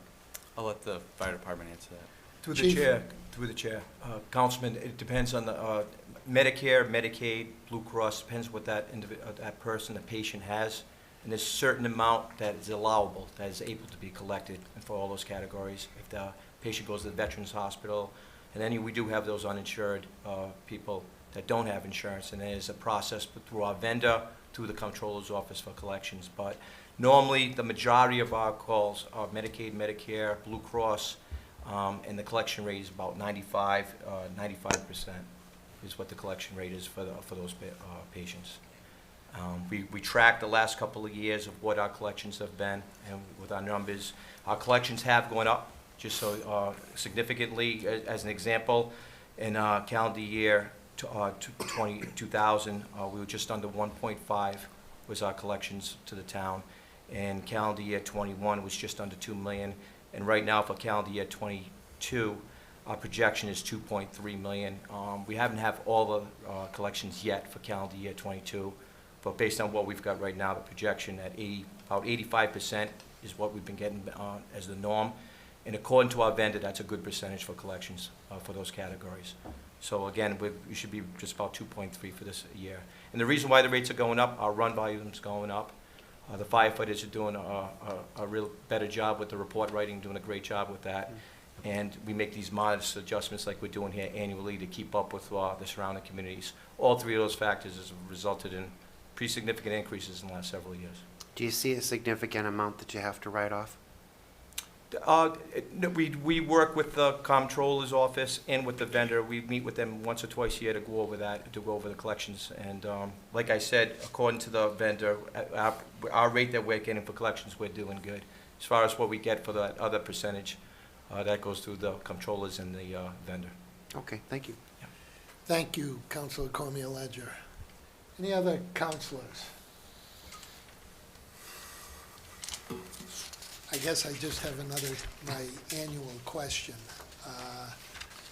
Have we done anything with trying to deal with some of the elder care facilities in town and privatize, trying to get them to use privatize, and obviously an ambulance needs to go where it needs to go. But if we have an ambulance at one of these elder care facilities where they're there to pick somebody up off the floor or off the ground, I know we've talked about, I bring it up every year, because you see more and more of those calls, which just drives our costs up. Is there anything? We've had a couple of locations in town that were a problem last several years. We have made site visits there, and I think we've done well. In one particular case, it was a change of management. Sometimes just who's running the facility has a big difference on curtailing that. Right now, I would say we're in good shape in that category. I think the message is out. If we do have an increase in those kind of calls, well, what our philosophy has been, let's get out there, let's meet with them first. We do have a tool in our toolbox for billing purposes if we had to. Since I've been here, we haven't used that, but we do have the mechanism in place with a fine if it becomes abusive, and they do know that. Okay. Thank you. Okay, seeing no further questions, the vote will come on the motion to move bylaw amendment 23-892 to a second reading. A majority vote's required. All those in favor signify by saying aye. Aye. Opposed? Motion carries. Here comes the next one. And the whole body left. Yeah, they left me. They left you. Nobody's They around. left you I with know who this my one. true friends are right now. This is where you Yeah, find you out who your had- true you friends had are. 30. They had to be here. You had 30 when the meeting started, you're down to 5. Yep. Funny how that works, huh? Resolution 23-14, appropriating funds by borrowing to pay costs of purchasing an aerial ladder truck for fire department. Clerk will read the resolution. Thank you, Mr. Chairman. This is Resolution 23-14, appropriating funds by borrowing to pay costs of purchasing an aerial ladder truck for the fire department. Whereas the town council has been advised of a need to purchase an aerial ladder truck for use by the Franklin Fire Department, now therefore be it ordered by the town council of the town of Franklin that $1,900,000 is appropriated to pay costs of purchasing and equipment one aerial ladder truck for use by the Franklin Fire Department and for the payment of all costs incidental and related thereto, and that to meet this appropriation, the treasurer collector, with the approval of the town administrator, is authorized to borrow at one time or from time to time $1,900,000 under General Law, Chapter 44, subsection 7-1, or pursuant to any other enabling authority, and to issue bonds or notes of the town therefore. 2, the resolution should become effective according to the provisions of the Town of Franklin Home Rule Charter. Move resolution 23-14. Second. Motion and a second. Discussion. Jamie, do you want to start? Yeah, thank you, Mr. Chairman. Just really quickly, the chief and his staff have a short slideshow with plenty of great pictures. And I just want to note that, this kind of came out of the middle, not really out of the middle of nowhere. This is really a great exercise in the vision, in the long-term vision that the fire department has to make sure that we're properly in the best position possible to make sure that we're not down equipment. I know the chief's going to mention it. I know everybody sees the price in here, $1.9 million. He'll go through the economics of keeping the current engine and renovating that versus this. But as outlined at the Finance Committee, which did unanimously endorse this, we're looking at about 2 to 3 year order time. We talked about this at Capitol. I'm sorry, people just, and the council gets this, but for the folks at home, as we've heard at the Capitol Committee, cruisers, trucks, dump trucks, everything. The supply chain problems are a problem, and they're getting worse. And so the lead time on this is 2 to 3 years. And so that's why we're before you tonight to authorize this. And I would just mention one more quick thing. is that we won't be borrowing the funds now. We do that when the truck arrives in a few years. So I just want everybody to know it wouldn't have any budget impact on the coming fiscal year. So, Chief, I know you want to run through a few slides to look at the economics and the call volume and stuff. Do you want to go through that now? Sure, thank you. Deputy Barbieri is going to run through the slide, but just so you know, after July of last year, we did start doing the research of what vehicles are out there, what the price points are. We've looked at what our repair and maintenance cost of our current vehicle is in the last several years. We looked at what the trade-in value of the existing truck would be, what a total refurbishment would be, how long a refurbishment would last, and we also, as Jamie mentioned, what the projected delivery times would be. So we did this in the second half of '22, so we'd be prepared at the beginning of '23 right now to get as much information to this body as possible. So we got a very brief slide presentation that Deputy Barbieri is going to run us through. Thank you. All right. Good evening, Mr. Chairman, members of the Town Council. Thank you for having us. This evening, we're here to talk about one of the most important pieces of equipment we have, our tower truck. First, we want to take a couple minutes just to explain what this truck is and what it's used for. Its main component is the aerial ladder, and there's a bucket at the end of that. Okay. Our primary mission when we get to the scene of an emergency is rescue. That's our priority. This tower truck can help rescue victims trapped on upper floors. This tower truck also has an elevated master stream. So it has a pre-pipe waterway with a 1,000-gallon per minute deck gun. So as you can see here on the left-hand side, you see a picture from the Franklin Crossing condo fire. This truck was instrumental in keeping that fire to Building 2 and limiting the spread to Building 4 and Building 6, essentially saving Building 4 and 6, saving millions of dollars. One of the other items this truck is used for is roof operations. We do have to get to the roof to open up the roof, so that bottom right picture, you see this platform, given our Stafford model, provides us with a safe platform to work off when we have to take care of these tasks on the fire ground. This truck can also be used for technical rescue if we have to raise or repel any firefighters or victims.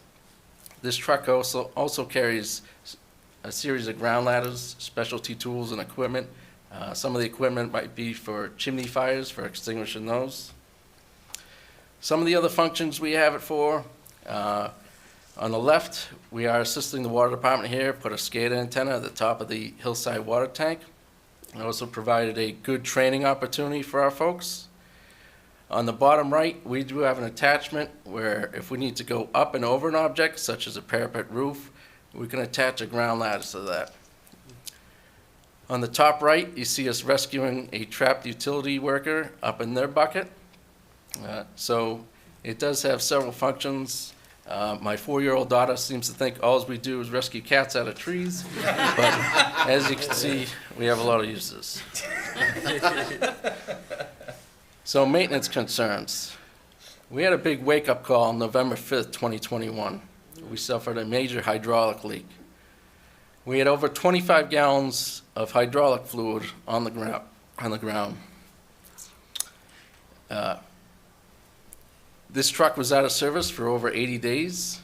The only positive thing was that this did not happen at an emergency incident.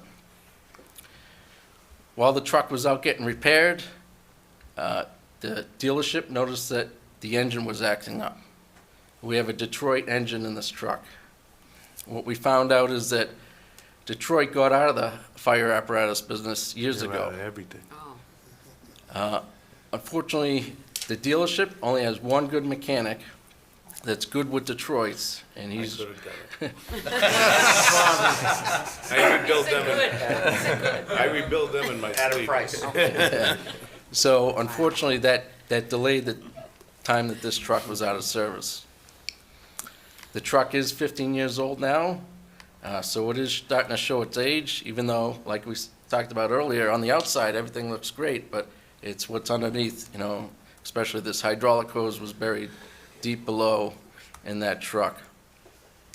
The truck's been out of service for over 149 days since February 2019. We've spent over $100,000 on this truck since February 2019. So as the truck gets older and older, it's out of service more and more. We started to look into our options. We actually started looking into refurbishment. As you may recall, we had a fire engine with a frame rail issue back in 2020. We actually had the representative from the manufacturer out to look at that truck and also our tower truck. We did get a quote to repair the frame at $141,000 on May 21st, 2020. With that quote, they say add 10%. We'll get to that in a minute. On September 22nd, 2022, we were requoted $240,000 for the frame repair. No, that's not a typo. It went up $100,000 for the same repair in 2 years. Plus, we got an additional quote, $850,000 for a full refurb, plus add 10%. The process for refurbishment, it takes at least 6 months out in order to schedule the truck to go out to the factory. So it gets flatbedded out to the factory back in Wisconsin. They take the truck apart. The truck would be out of service for at least 15 to 18 months. We would not have a ladder truck in the town for over a year. That 10%, as they start taking apart this truck that's 15 years old, they know they're going to run into additional problems. There's going to be cost overruns. If we chose that $850,000 plus that 10%, that's more than what we paid for the truck originally. There's no guarantee how long this truck will last once we get it back. That $850,000 does not cover any sort of repairs on the engine or anything like that. We could get the truck back and the engine or transmission could fail, and we'd have to put even more money into that truck. We started looking to our options for new trucks. We came across a model that would suit us. It's a Pierce Enforcer mid-mount, similar to this picture here.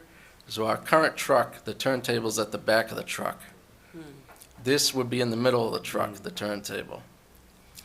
This truck would have a pump, a 2,000 gallon per minute pump, with 300 gallons of water. The truck is slightly shorter, which should help us maneuver through some tight areas. The truck is faster to set up. The outrigger is set up in about 26 seconds. It would take about 22 to 24 months at least until we get it delivered. Part of that pump, it would help us maintain our ISO Class 1 rating. Now, the hardest part to digest, the cost. Normally, a manufacturer goes up maybe one time a year on costs, either 3% to 6%. Last year, they went up multiple times, and they went up an estimated 28%, all in 1 year, multiple times throughout the year. We have a deadline tomorrow at 5 p.m. to lock in at $1,859,599. After tomorrow, there will be a 2% increase, an additional $37,000. It's important to note that the manufacturer actually went nationwide with this price increase today, the 1st, but we were able to inform them we were coming here tonight, and we got in writing that they would honor the February 2nd deadline for us to save us that 2%. This truck is more of a stock truck. It's not customized. We do not sit down with a salesperson and add all sorts of things to it. As you can see, they basically took a schematic from a previously built truck in the company and priced it off that. The need, I'm sure everybody in here has driven around town, and as they do, they see more and more larger developments. We have at least over 70 buildings in town that are 3 stories or more, with at least another 7 pending. Most of you in here should all be aware that there was actually a recent proposal in front of the planning board for a residential building that was 5 stories. So we need this truck more than ever. We need a reliable truck in order to mitigate emergencies at these large buildings. It's not just residential, it's commercial as well. Our call volume has also increased. As the chief noted, we did over 5,000 calls last year alone. That's the first time we've ever broken that. So as we've been looking at this as a business decision, we've looked at it from different angles for well over a year now. Ultimately, purchasing a new truck is the best option. If we were to delay this, just in a couple of years' time, this truck will be over $2 million. There's no question about that. If we were to delay it even further, the build-out time could be well past that 2 years. We've heard of other departments where it could be as high as 4 years to get a truck. Our truck would be our current truck would be 17 years old if we do place the order today. We're just trying to put ourselves in a good position, given the fact that our current truck is steadily declining with maintenance issues. We don't want to be put in a bad position. With that, we'd be happy to answer any questions. Thank you, Chief. Appreciate that. And I'll just make one additional note to that, is that everyone looks at these trucks, they just think of the tower. But that truck has a lot of specialized equipment, including it has to have a minimum of 170 feet of ground ladders.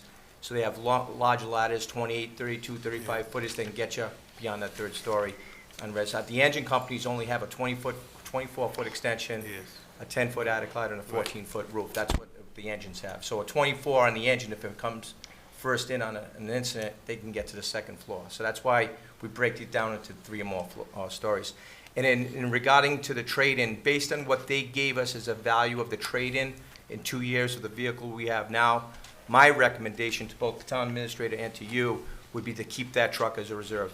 Not many fire departments in the area have a reserve truck. I think it would be the best, at this point in time, the way the truck is now, I would suggest to keep that as a reserve truck. Town can use that for their details that they have to do, but if this truck ever had to get just regular preventative maintenance, we have that security that we don't have to rely on out of town to be here. We're gonna have a ladder truck protecting the people of this town all the time. We know it's not an easy thing to come in front at any time in front of a council with this kind of number. I know the number's high. We just feel like we did our due diligence to present you with the best possibility at this point in time moving forward. So, thank you for your time. Thank you, Chief and Deputy Chief Barberi. Questions? Councilor Jones. Thank you, Mr. Chairman. There's just really only one real easy way to coin this, is saving one life is worth it. It's just that simple. It really boils down to having the equipment and having the apparatus and having the means to save a person's life. And I don't care what the price is. If anybody wants to argue with me on that point, go ahead. If that were my child that were trapped on the 3rd floor and the only thing necessary to get that person off that floor is a ladder truck, $1.9 million is cheap. I'd scrape it off the bottom of a barrel if I had to get that. But that's what it boils down to. We need the equipment to support our citizens' needs. And like you said, with 70 buildings in the town that are three stories or larger, and with them getting bigger and taller, and with more citizens coming into the town, we need to meet that need. What is the cost of a human life? To me, $1.9 million isn't much for a person's life. People are priceless. And whatever we can do to provide the correct tools for you guys to do your job, I'm always going to be 100% in support of that. I'm sad to hear that a truck that is only 15 years old, is costing us as much as it is. I'm also not shocked. I mean, I think Councilor DeLorco would agree with me that much of the cost, not only with construction, but with maintenance to vehicles and stuff, it's just gone up to the point where it's just not worth fixing some things. And that's one of those things. But I'd just like to say I'm 100% in support. Thank you, Mr. Chairman. Thank you, Councilor Jones. Councilor Frangillo. Sure, thank you. thank you for this presentation, and I have more to say to that after, but I do have a question first. So a lot of this is under the assumption that prices are just going to continue to go up. Why are we so sure that that's the case? I mean, it's my understanding that the supply chain issues are in some part due to a moment in time of, COVID and Ukraine, that's leading to supply chain issues. Why are we confident that those are going to continue to go up? Through the chair, we are confident that at 5 o'clock tomorrow, it's going to go up $37,000. That's one thing we're confident about. Yeah. And just talking to the people in the industry, my colleagues, the vendors, it's just something that's happened in the last several years, and I think I would be naive to think that it's not going to happen within the next short term. I think that these price increases after what they just happened the last couple of years, I don't see it seasonal or being minimal in the next several years, would be my professional opinion.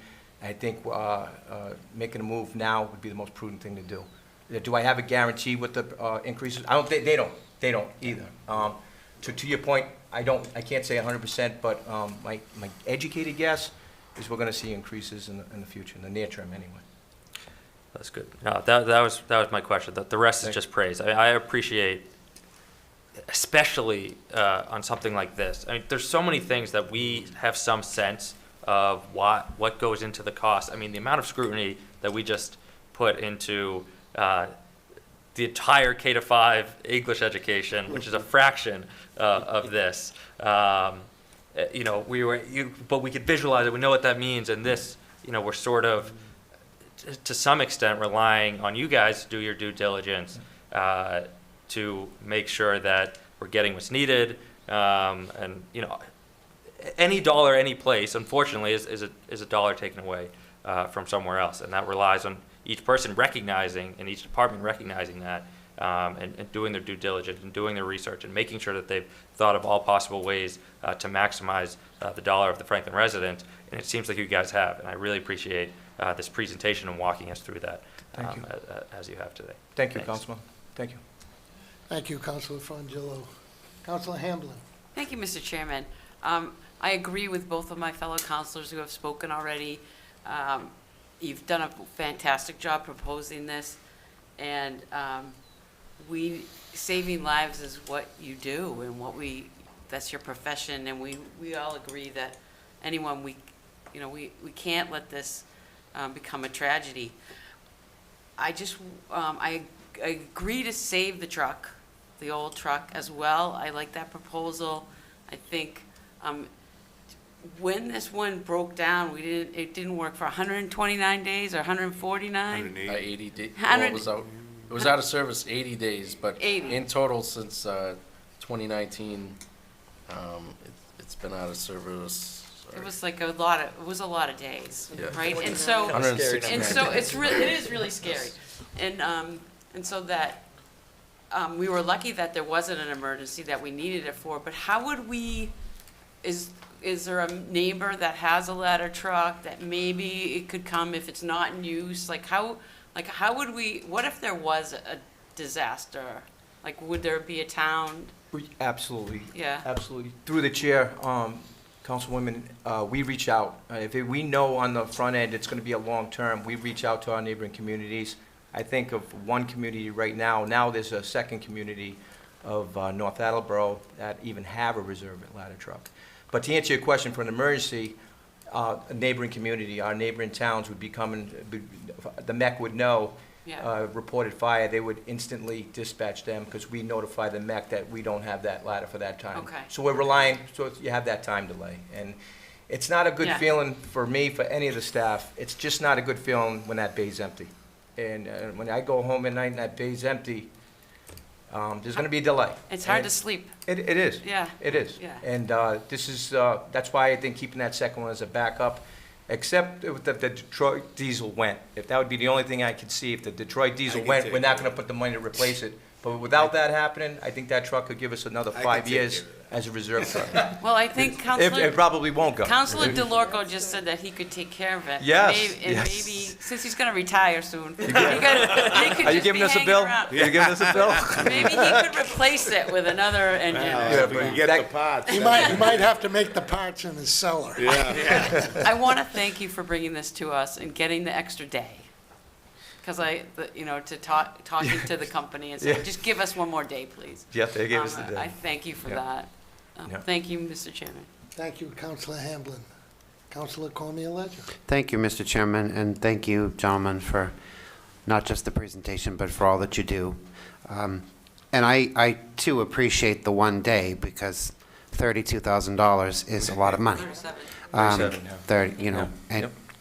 $10 is, you know, lunch, let alone $37,000, right? So, did the company require a deposit if we lock in for tomorrow, or it's simply just us saying we want it? We do not have any deposit requirement, obligation, just the a PO tomorrow, just a copy of a PO. So to the town administrator's point, we literally don't pay a penny for this until delivery? That's right.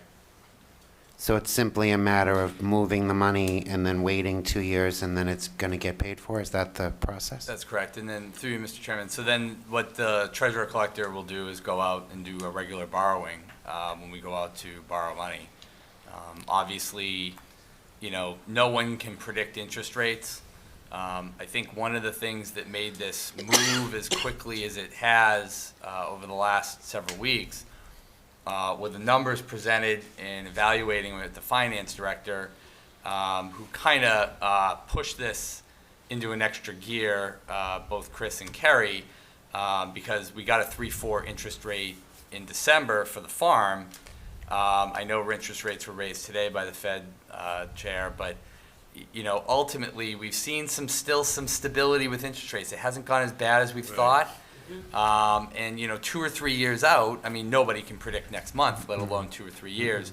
But as Councilor Jones and Hamlin and Mercer and everybody have said, I mean, this is not like a discretionary item, right? This is one that you have to have. And as the town continues to grow, whether it's a college, commercial, or residential, the demand is obviously going to be there. And as the chief did not point out, most of our neighboring communities do not have this kind of apparatus, let alone a second one in the bay. And so, you know, it really puts our town into liability. So, you know, we wouldn't pay anything until, you know, a couple years down the road. As I pointed out in my memo too, we'll continue to invest in the fire, you know, truck, you know, as the capital committee this year.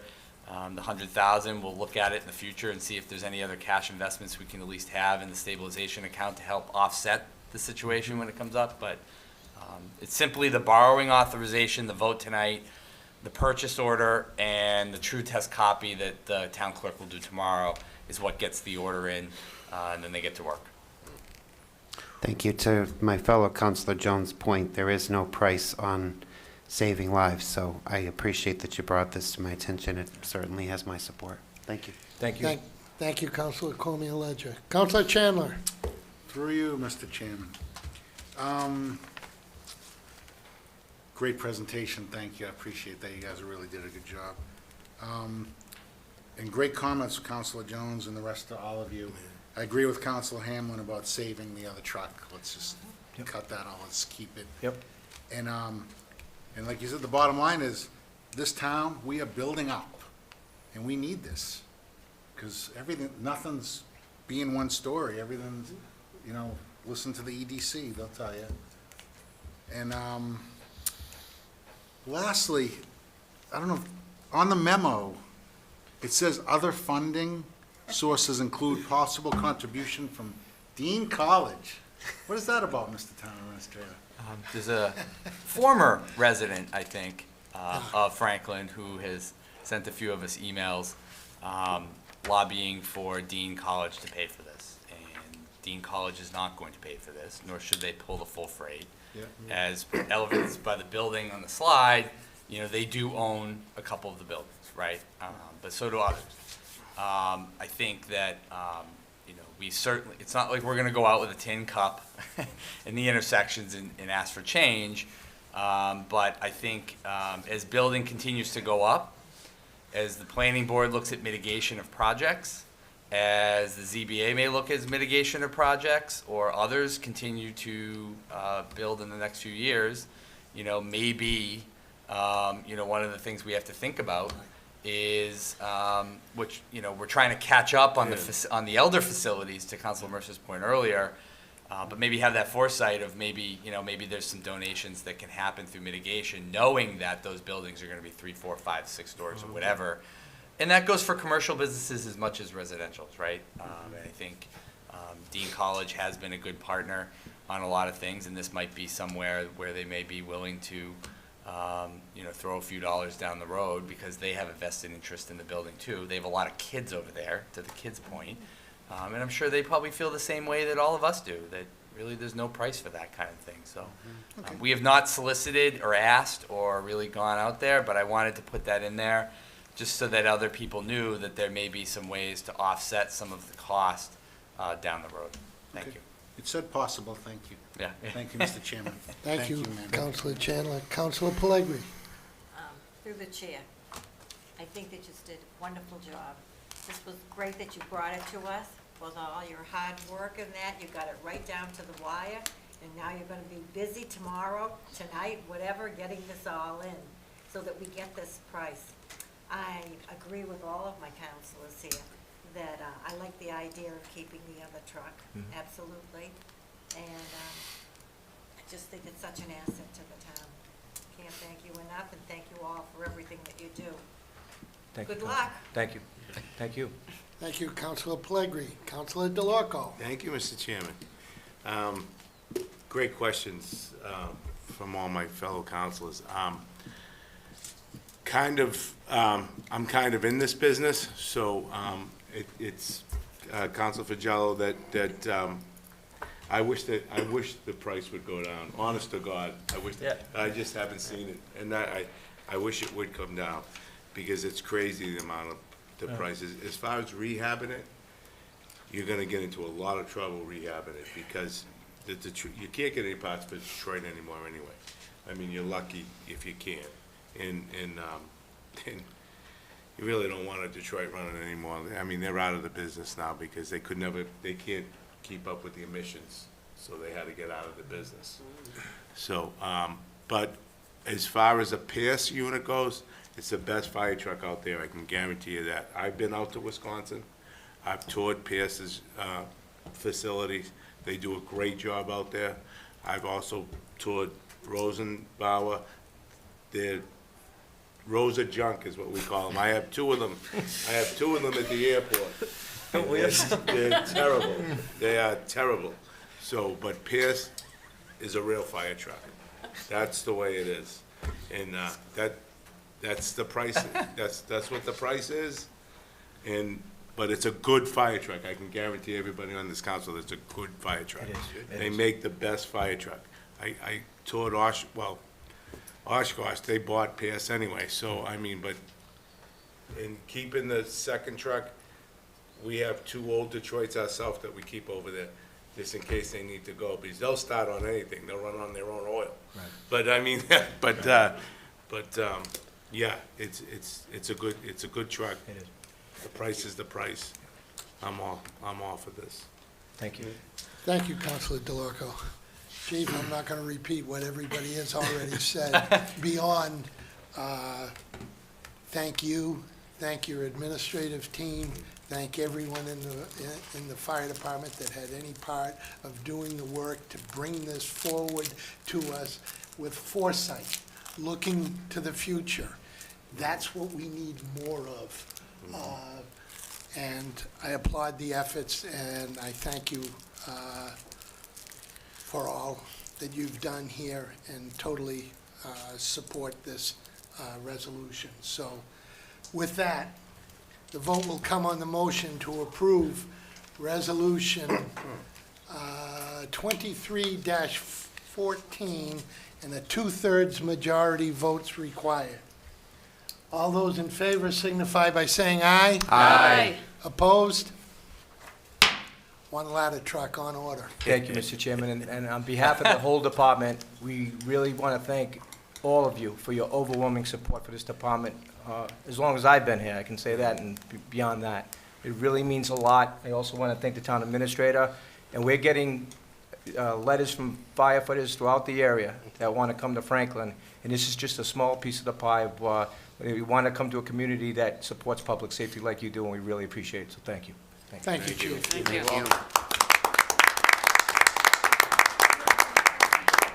Go get that PO in. Yeah. It's gotta be in by midnight. Okay, moving on. Resolution 23-15, gift acceptance.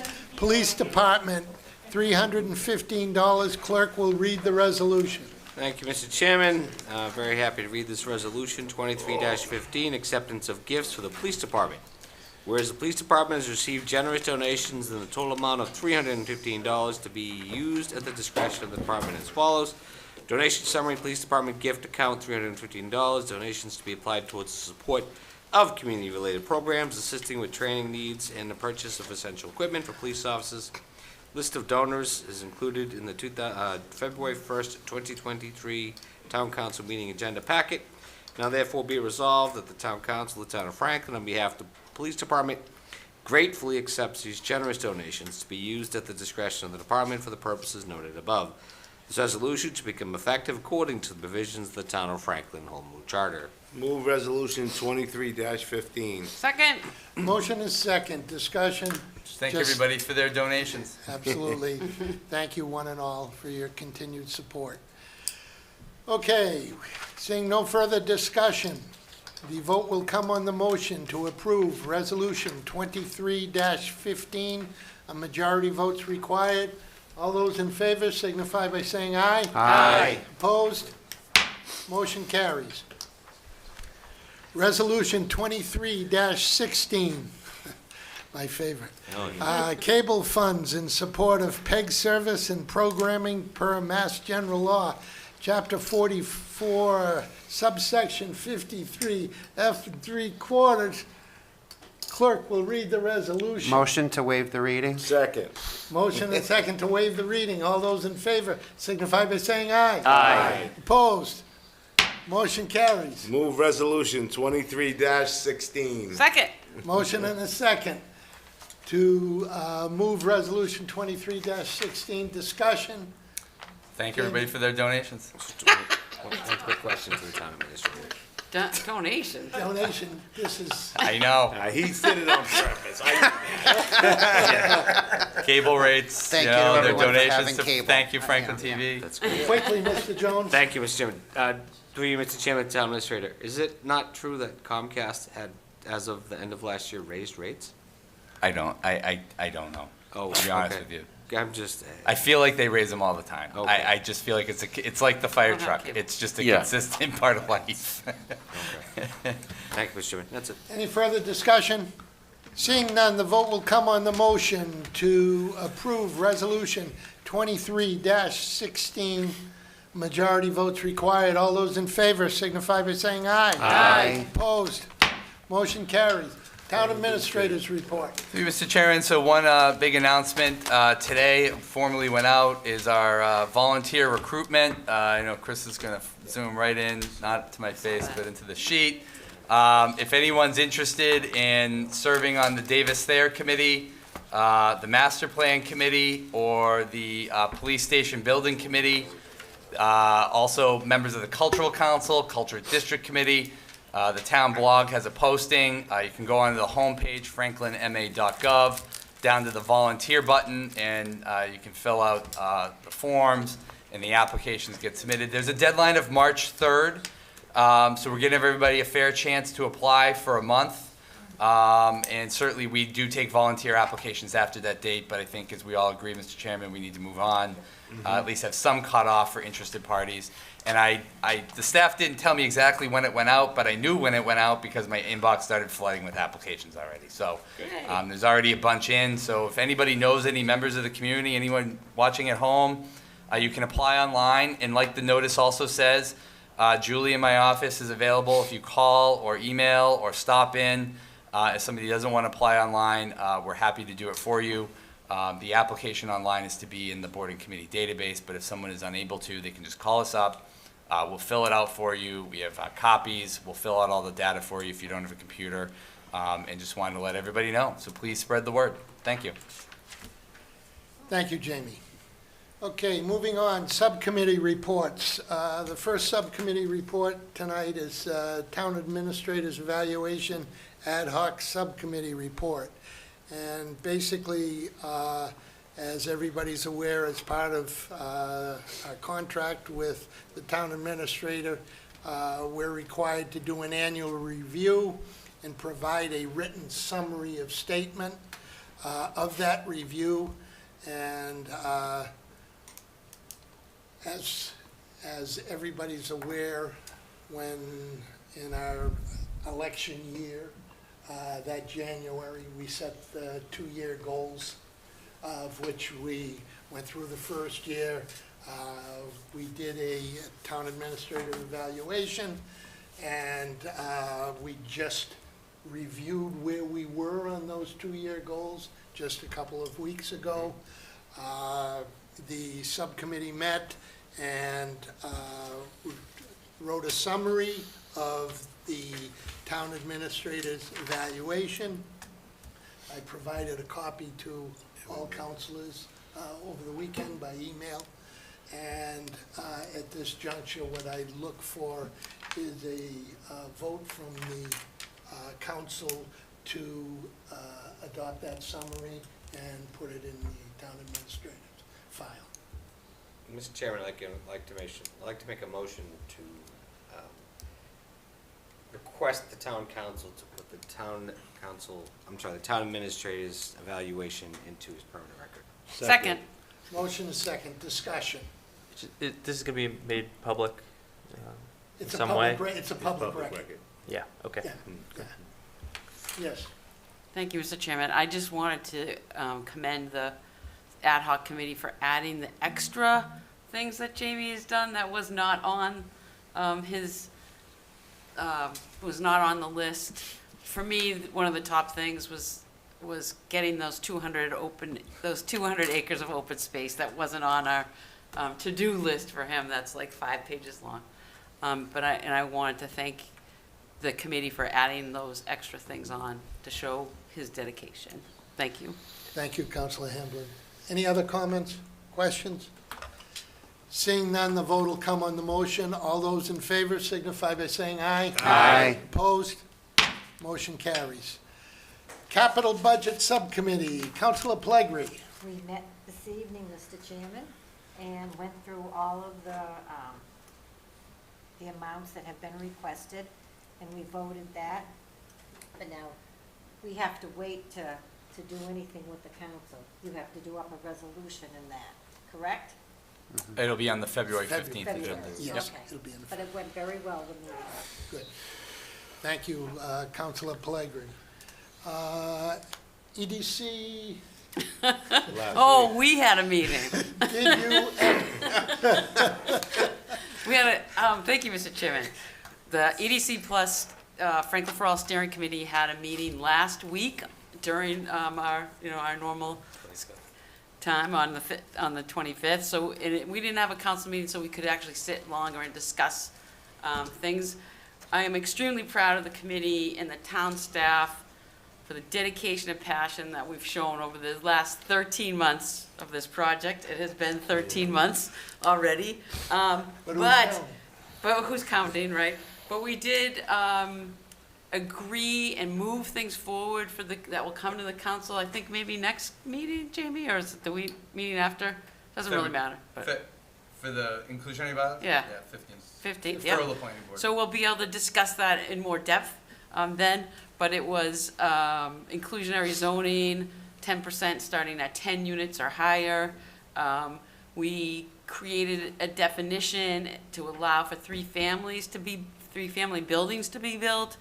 And we've also incrementally increased density by right in areas so that we can comply with the MBTA communities and continue to get our MassWorks grants.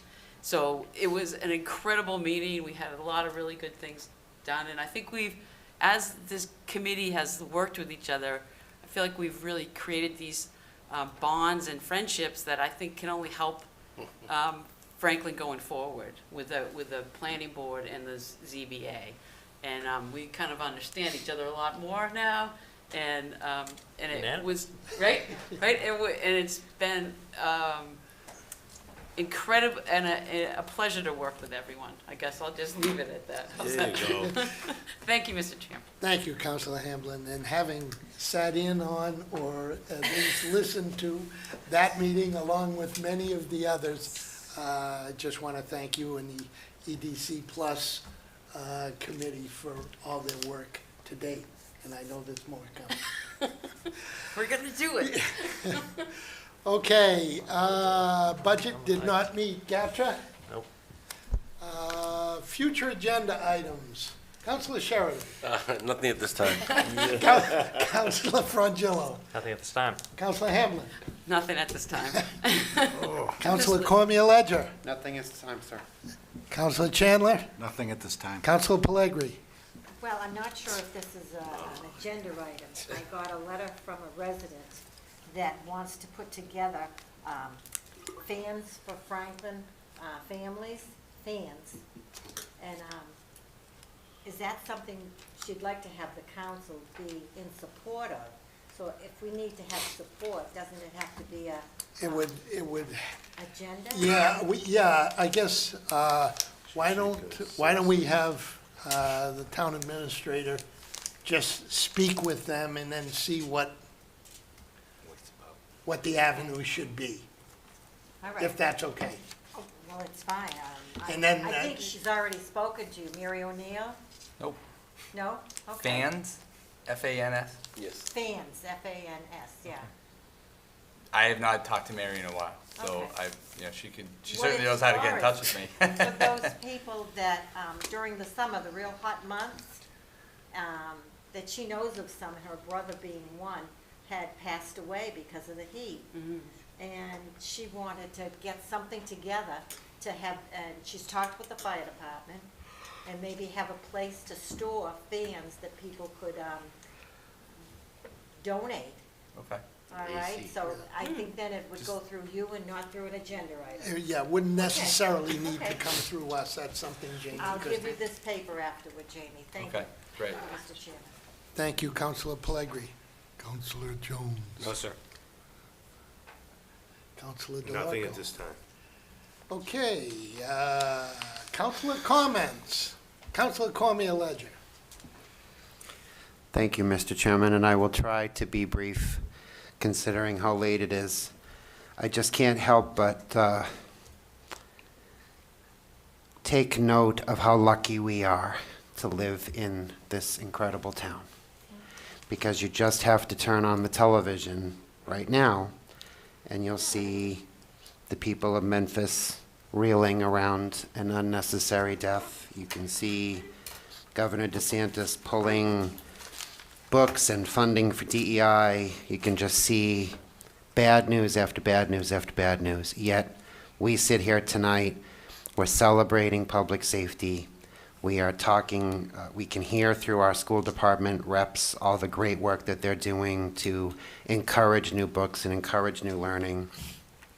And I went to the senior center yesterday for the monthly Rainbow Cafe meeting, and people from other communities came because their towns didn't have anything like that, where seniors in the LGBT community can just come together and talk. And Ariel played a video that was done in New York of senior citizens that were, and their coming out story. And it was incredibly powerful. There wasn't a dry eye in the room because we often don't think of seniors and the struggles that they've gone through and what they've seen and where they are now. And I left there feeling really proud of Franklin, and really proud that we have staff in place that think of these things and that put these programs on for people that might be on the periphery. So I just encourage all of our listeners tonight, turn off the bad news and tune in to us, because you're going to feel a little bit more uplifted about the great things going on in our town. And we are all very, very lucky. Thank you. Sure. Thank you, Councilor Cormier-Ledger. Councilor Chandler. I don't have anything tonight, thank you. Councilor Pellegrini. Well, through you, Mr. Chairman, to go right along with things that you just said, Ted, I want to bring up the Rod and Gun Club. They do a breakfast every second Sunday at the club. Went last month. Super good. And it was just fabulous, okay? And it's great to support a group like this that takes part in things here in the town. And just to remind people again, it's the second Sunday, which is coming up. And I believe it starts at 8, Tommy, No, it is it's 8 o'clock. It's 8. Okay. And it's $8 for adult, $4 for kids, and it's all you can eat. Yeah. And it's just Huge. wonderful, wonderful, wonderful. So keep that in mind. And I'd just like to say, if there's any other group out there that does something, and they want to get in touch with me, I'd be happy to announce it like this too. I think we can help one another that way. And that's all I have. Thank you. Thank you, Councilor Pellegrini. Councilor Sheridan. I'll second everything that's been said, and I'd also like to say Happy Chinese New Year. Thank you, Councilor Sheridan. Councilor Frangillo. Yeah, I was just gonna sort of re-highlight the open space and recreation plan process that's going on.